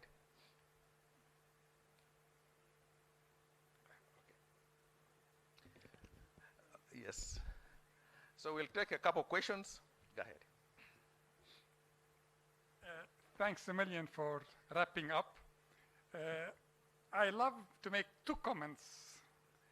One comment, he says, we can fund studies. So I think we should stop asking for aid and begging from international aid agency to help you figure out what you need. You have money, you should spend the money in the right way, and you don't owe it to anybody else. You will be prouder and healthier. This is one. The second thing, you are being pushed to extend coverage. And we had small discussion with our colleague from Zanzibar. They are trying to extend coverage of healthcare in all Zanzibar. Don't rush. Extending coverage until today, you are digging yourself in the ground. You are shooting yourself in the foot, because most Social Security, their contributions are not sufficient. So with every newcomer to the Social Security, you are having a liability. I remember a few years ago when they were competing in Tanzania, funds from each other to take members, they changed their financial positions. They had a lot of cash, but they had a lot of liabilities associated with that cash. So please don't rush for extended cover, rush to reform your Social Security systems. Maybe Mr. Mohana, next time we'll invite you, because, you know, with us we want to be very prudent, we want to be very cautious. But we are appointed by someone who is running for an election, who wants to make sure he can give the message, I've covered you all. How do we navigate some of those things? Okay, just a few questions and then we can take. Yes. Okay. Thank you. Where is he? A few questions, maybe a couple. There's a hand in the back. There's a hand in the back. Let's take them all at once. Please, you can ask any of the presenters. There is a hand there. Let's take all of them at once, and then we can We keep them short so we are all able to ask questions. Your name, where you come from, and your question. Thank you. Good afternoon. My name is Dr. Anselmi from the Africa College of Insurance and Social Protection. And my first question is to Dr. Irene with regard to what is being done to address the expected consequences of the NCDs to the survival and sustainability of UHC, towards UHC, what is being done in terms of setting up consortium or pools or alternative risk financing mechanisms so that the concerns of sustainability, which are mentioned by Mr. Muhana, will be addressed. The second question is on the perception of the continent. Our colleague from SD Africa mentioned two statistics which I think they have concern. Like when you say about 576 million Africans are poor, while the World Bank statistics indicate that the world has about 692 million poor people. Does it mean that 83% of Africans are poor? So I think we need to, check our statistics and make sure we don't brand the continent what it is not. Also the issue of debt distress. When you look at the data, the continent, we are at an average of 29% of the debt to GDP ratio, and only 3 countries out of 54 countries have a debt to GDP ratio higher than 100%. Only 12 countries have a debt to GDP ratio higher than 70%. So, I mean, we need to brand the continent appropriately. The final question is on the issue of short-term liability. It is possible to convert the short-term liability through capital market tools like insurance-linked securities so that the funds can breathe more, they can be able to allocate the funds to more appropriate investment, and therefore the concerns, for example, of the health insurance funds will be addressed with these innovative tools, and we can be able to help our country. Thank you. Thank you. I think there is another hand. Moderator, as I take the hand, allow me to, you guide me. Where do I go? There's a lady this side. There's a gentleman in the back, then we come to the front and this side. And, then we'll come this side. So as I'm walking, I would like to make 2 quick announcements. Number 1 is we'll have PLO Lumumba joining us now so that by the time he's done with his presentation, we go for lunch and we will be gone for the day. But number 2, those of us interested to visit the Ngorongoro crater on Saturday, please register your name at the registration desk for the logistics. This will take place on Saturday. Please remember as we step out for lunch to register your name for the Ngorongoro trip on Saturday. But after this session, we'll have PLO Lumumba joining us virtually all the way from Kenya to give us his remarks, and we'll break for lunch, and that will be done for the day. Moderator, over to you. Yes, please. Thank you. My name is Tohir Mohammed. I'm a financial economist. I have 2 questions. I think primary to Adebayo and my brother from EU. To me, what you presented, it looks like very much is like a pitching session, but unfortunately it forgot 2 main elements of return and risk. You didn't touch it. So DG Marsha presented return for WCF. But when you look at that return, and Robert, I'm sorry, members of pension scheme probably have forgone certain return. Why? Because most of those returns were presented, they are lower than the government risk-free bonds. So as it is, from the example shown today, infrastructure already seems to present relatively lower return than the other investment. So why should it be the motive for them to continue to go towards infrastructure investment, especially outside their own countries? So the more they move, if they do that, the risk is increasing. So in your presentation, you completely forgot not covering the aspect of return, what's our potential return of those infrastructure, and what are embedded risks. So you have to look at it at the perspective of risk-adjusted return.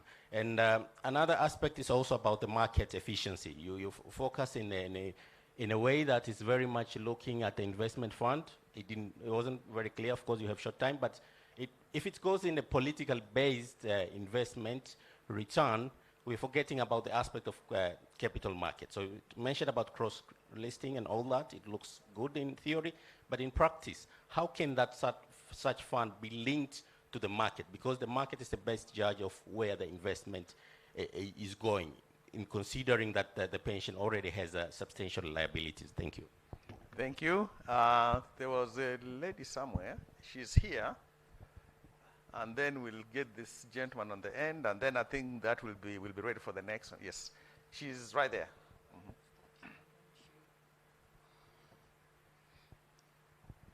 My name is Dionisia Mjema, Assistant Commissioner, Financial Sector Development.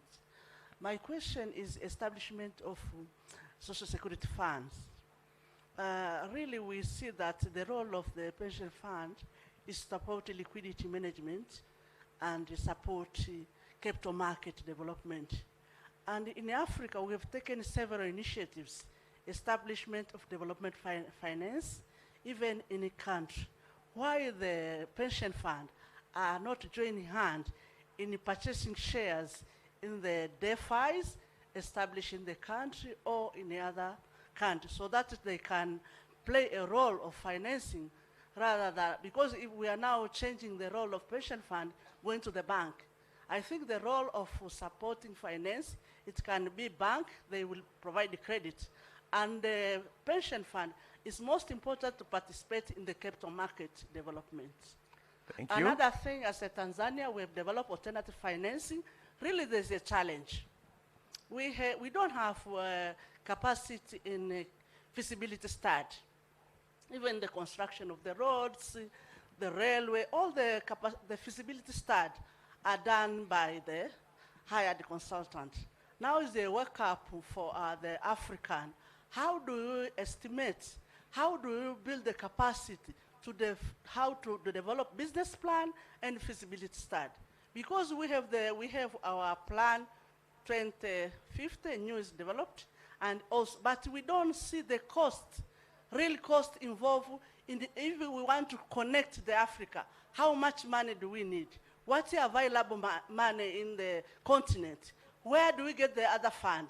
How do we mobilize through capital market, through pension fund, through insurance, through savings, so that we know, but now we don't know even the situation analysis. How do we connect Africa? In railway or in airplane? Because when you want to go to Africa, you go to Dubai, then you come back to Africa. So really, I see there's a bigger challenge.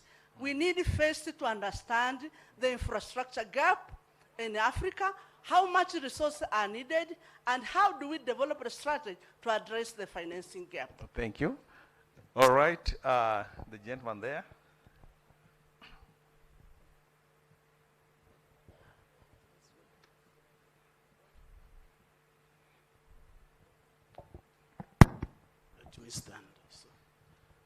So first and foremost, I wish to thank all the panelists. Job well done. We are looking forward to getting the presentations. You agree with me that the time was not enough. You are running through so that we can come through and make further follow-ups. For me, it is my brother Adebayo. First and foremost, thank you for that presentation. We are looking for resources to invest in infrastructure in Africa. I did not get clearly on how we are trying to address the issues of illicit financial flows out of the continent. We are aware that quite a lot is going out of the continent. And what measures are we putting in place to address this so that these become low-hanging fruits for us to invest in this much-desired infrastructure intervention? Thank you very much. Okay, thank you. Let's answer those questions.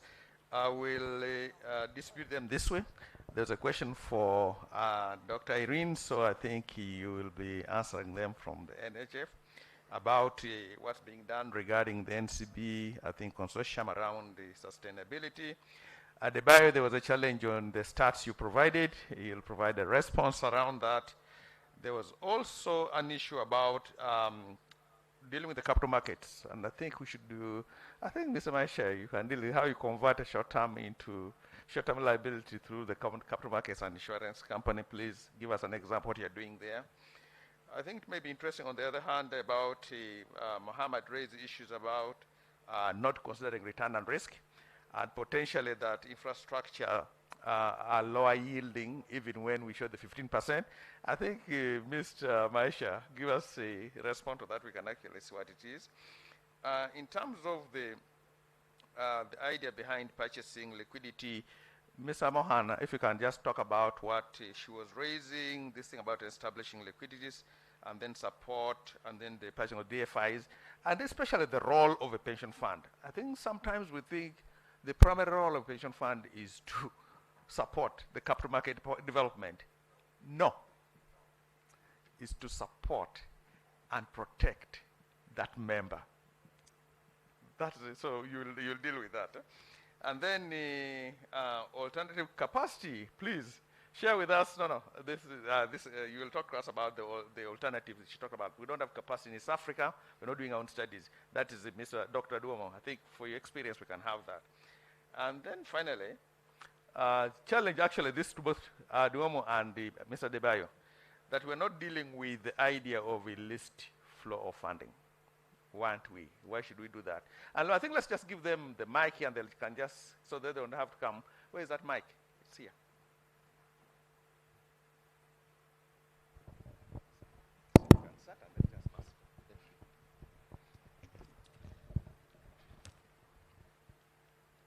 There was a question from Dr. Anselm, I think, and it was about what has been done to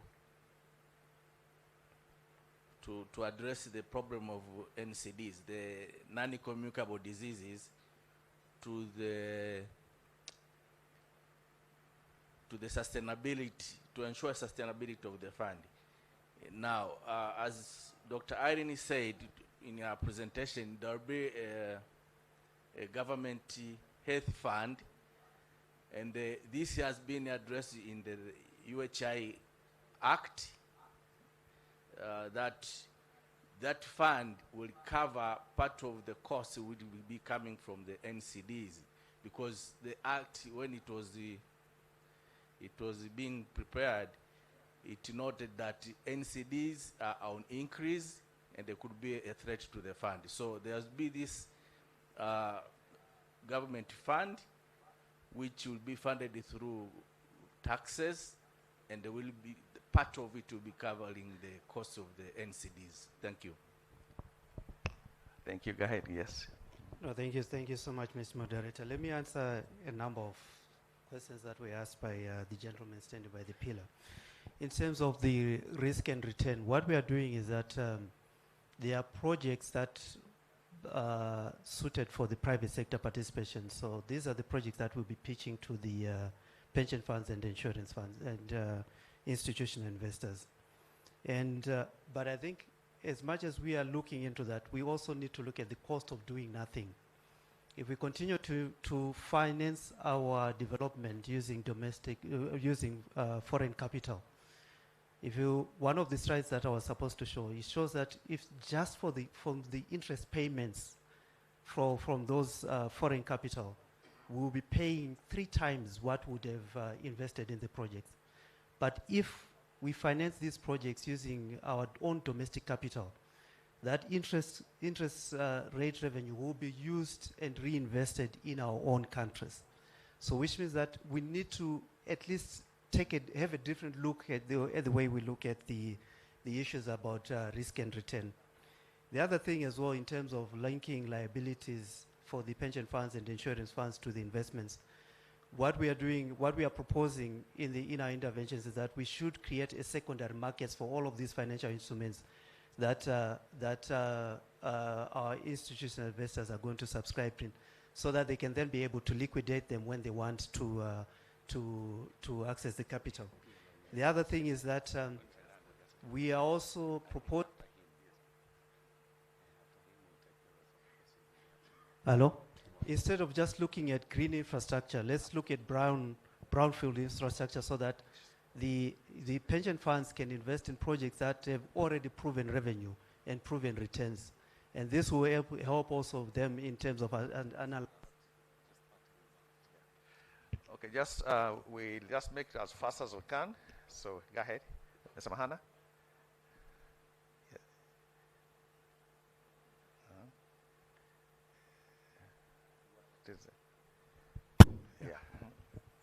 Do you want me to answer, or you are moving to the second? No, let's just finish. Just quickly. I would like to say that I don't envy any DG of any social security organization. There are, as administrators, you are under a lot of pressure from policymakers. And you are not a policymaker. You are an administrator. You are mandated to administer a contract between employers, employees, to provide benefits in the future. You're mandated to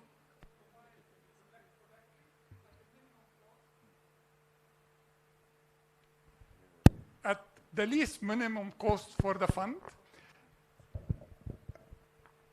and you are supposed to administer the fund in the most efficient way. And you have a mandate to tell your board of directors, because they represent the stakeholder, to educate the board of directors for them to really figure out how to make your fund financially sustainable. This is the mandate of the administrators. The administrators should not be bullied by politicians.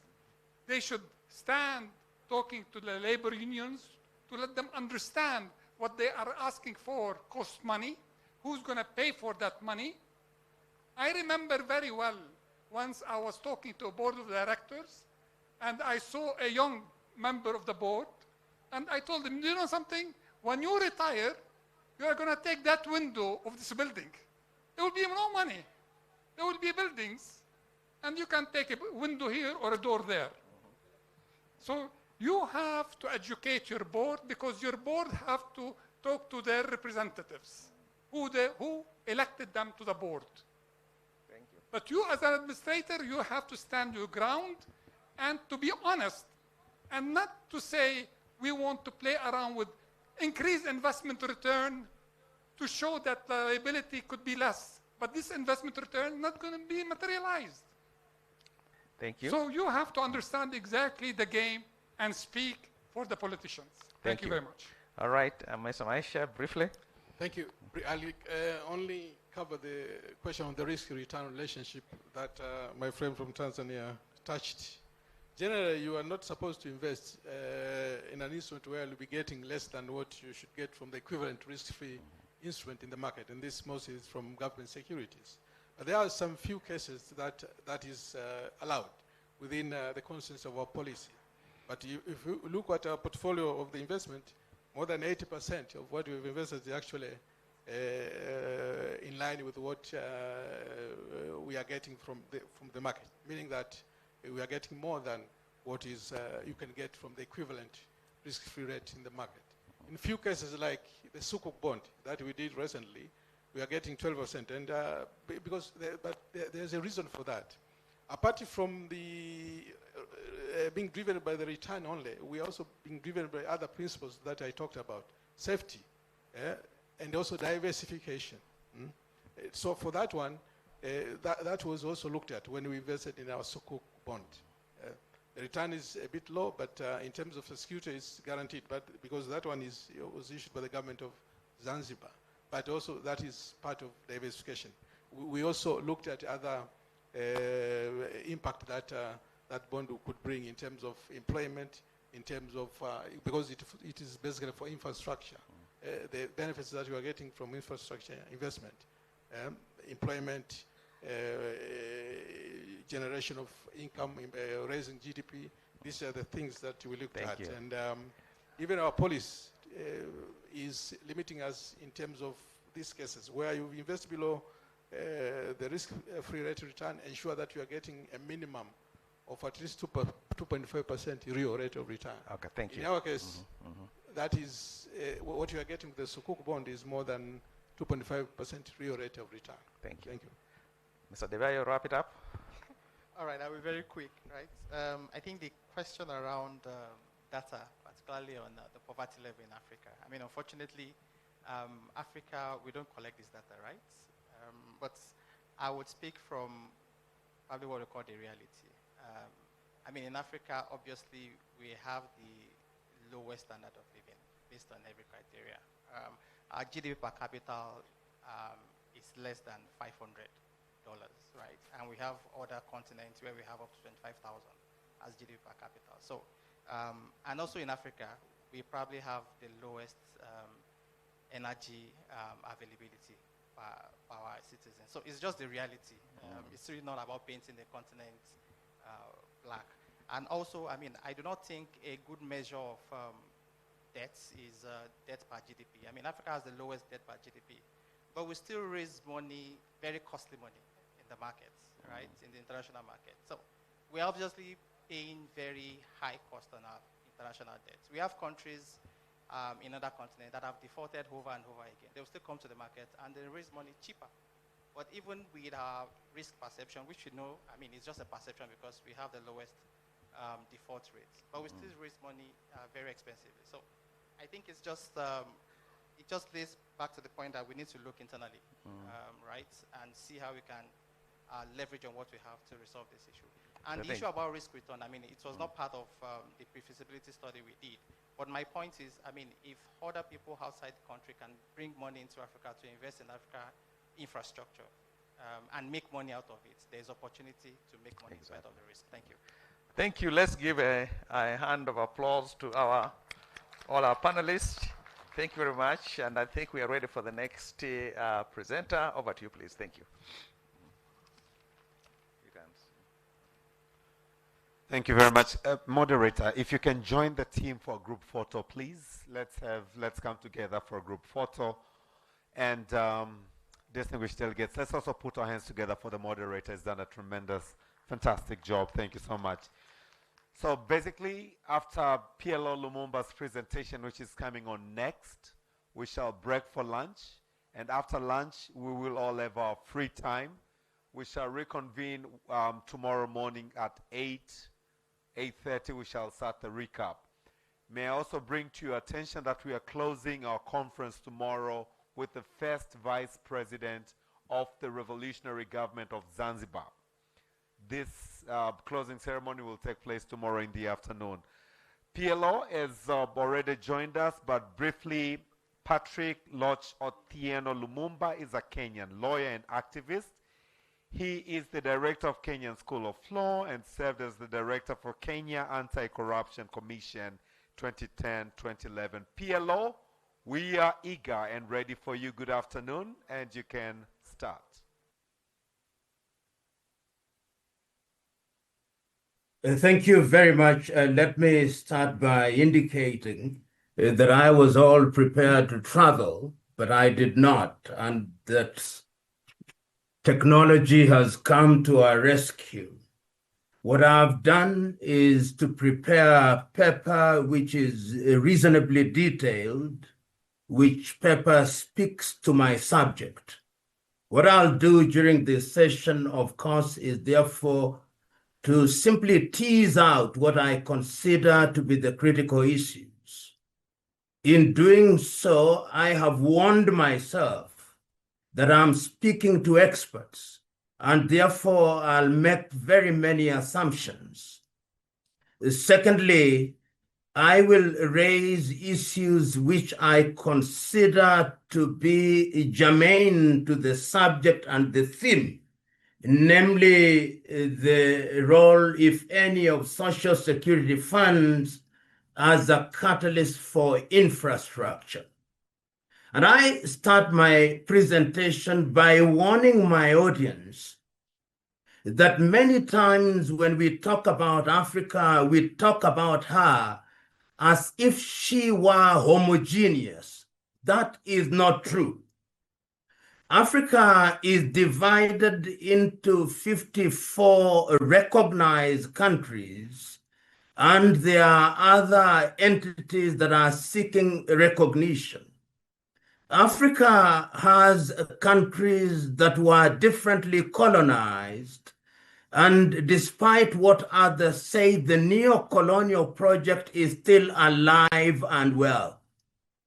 As I speak to you now, you are aware that there are 5 heads of state: Senegal, Liberia, Mauritania, Guinea, and Gabon in the United States, who had a meeting with the President of the United States of America discussing their own things.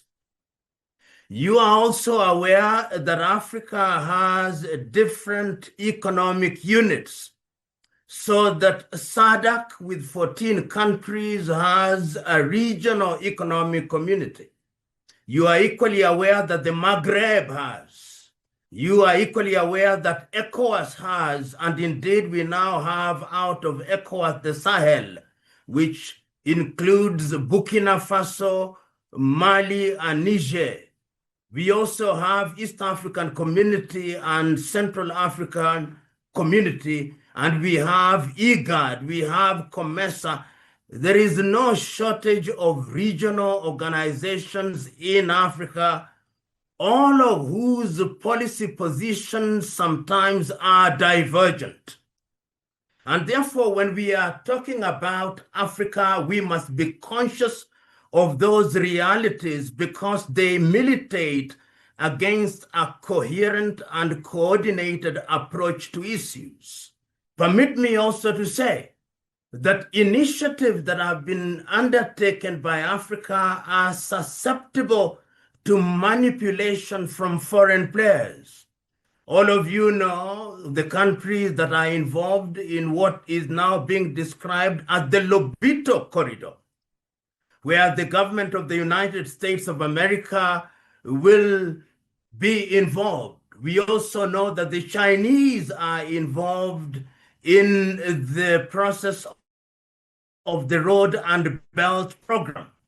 All these factors conjoined must not be ignored as we talk about social security funds, which even you who are players also know are governed by policy considerations that are unique to countries. So that those of you who are in the United Republic of Tanzania will appreciate that how the United Republic of Tanzania deals with Social Security Fund is very different from how Kenya does, how Burundi does, how Rwanda does, how South Sudan does, and how Uganda does. And therefore, when we make broad sweep or broad brush statements or assumptions, we are deluding ourselves. In order for us to be realistic, one of the things that we must talk about is to ensure policy coherence in terms of how we deal with social security funds. Africa, in many ways, remains in the lower rungs of the ladder because we still deal with social security funds depending largely on how our colonizers dealt with them. So that those who are colonized by the British will invariably have legal and policy directions that are coherent or reminiscent of how the British imposed them on us. So too with the former Portuguese colonies, so too with the former French colonies, so too with those who are colonized by Brussels. And of course, we must always remember that in the Maghreb, sometimes things are very different. What happens in Morocco, what happens in Tunisia, what happens in Egypt, what happens in Libya when it was functioning properly, and what happens in Algeria may be worlds apart from what is happening in Gabon or in Seychelles. That said and done, we are therefore talking about the utilization of social security funds as we look to the future. When we look to the future, we recognize that we have potentially idle funds, because it would appear that traditionally you who are practitioners in this space were taught that when you have these funds must be invested in a manner that guarantees that the beneficiaries' interests are not undermined. And many times, many investors who are running Social Security funds are pussyfooted. They are too careful. They don't want to go into what they call high risk. And many times also, you will discover that African investors do not even have faith in Africa, so that the funds will be invested outside of the continent of Africa, and they will be parked in those environments. Yet we know, as I've heard the panel saying, that Africa can very easily utilize these funds in a manner that is beneficial to the continent of Africa. And today, when we define infrastructure, we must do so in a manner that is not circumscribed to the old traditional understanding of infrastructure to mean roads, to mean railways, to mean electricity. Infrastructure now extends into the new areas which are informed by artificial intelligence and technology, including satellites, which are used for purposes of enhancing communication. In my paper, I speak in great detail into of the areas which Africa needs to focus on.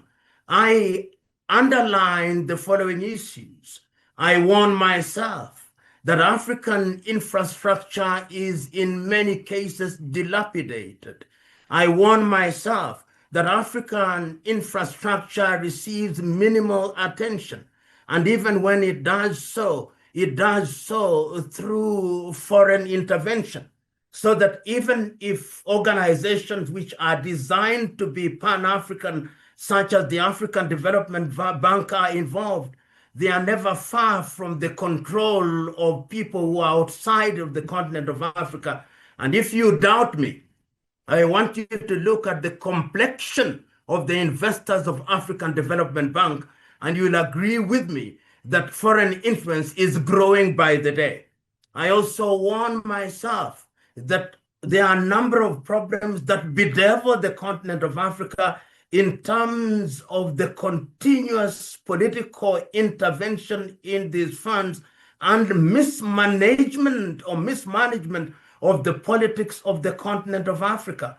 And of course, when politically you are mismanaged, it means that economically you are mismanaged, and it means that socially you are disorganized.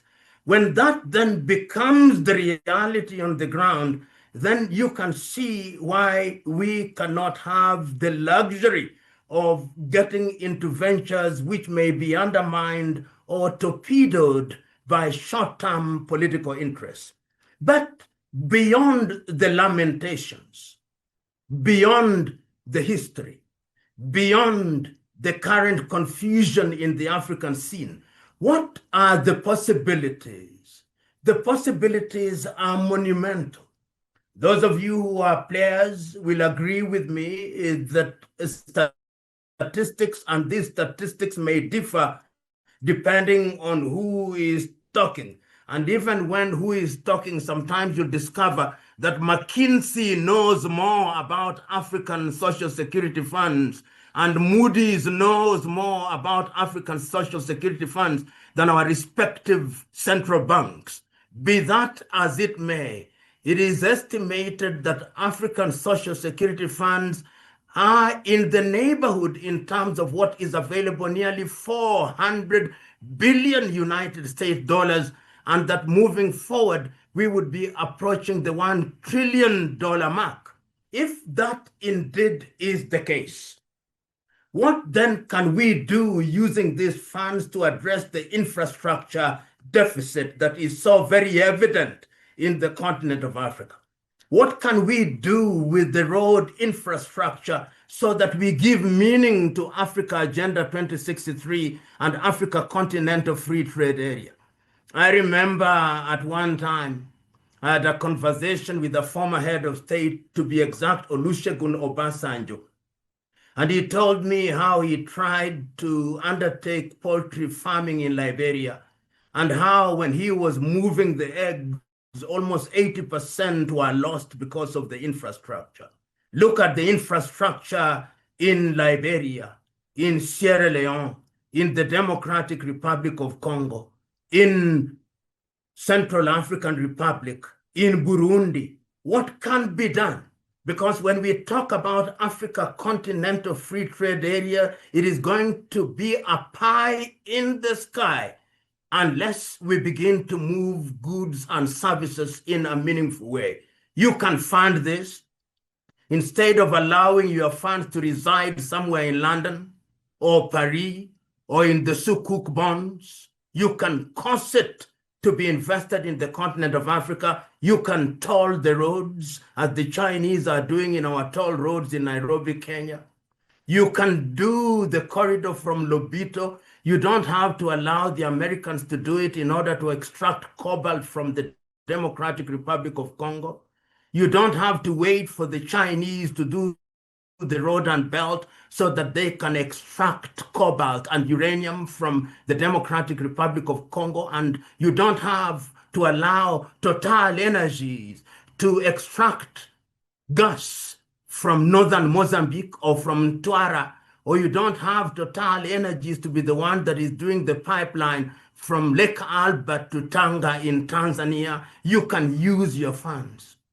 The railways that we have today, you and me know that they were created by the colonizers simply to take goods to their countries.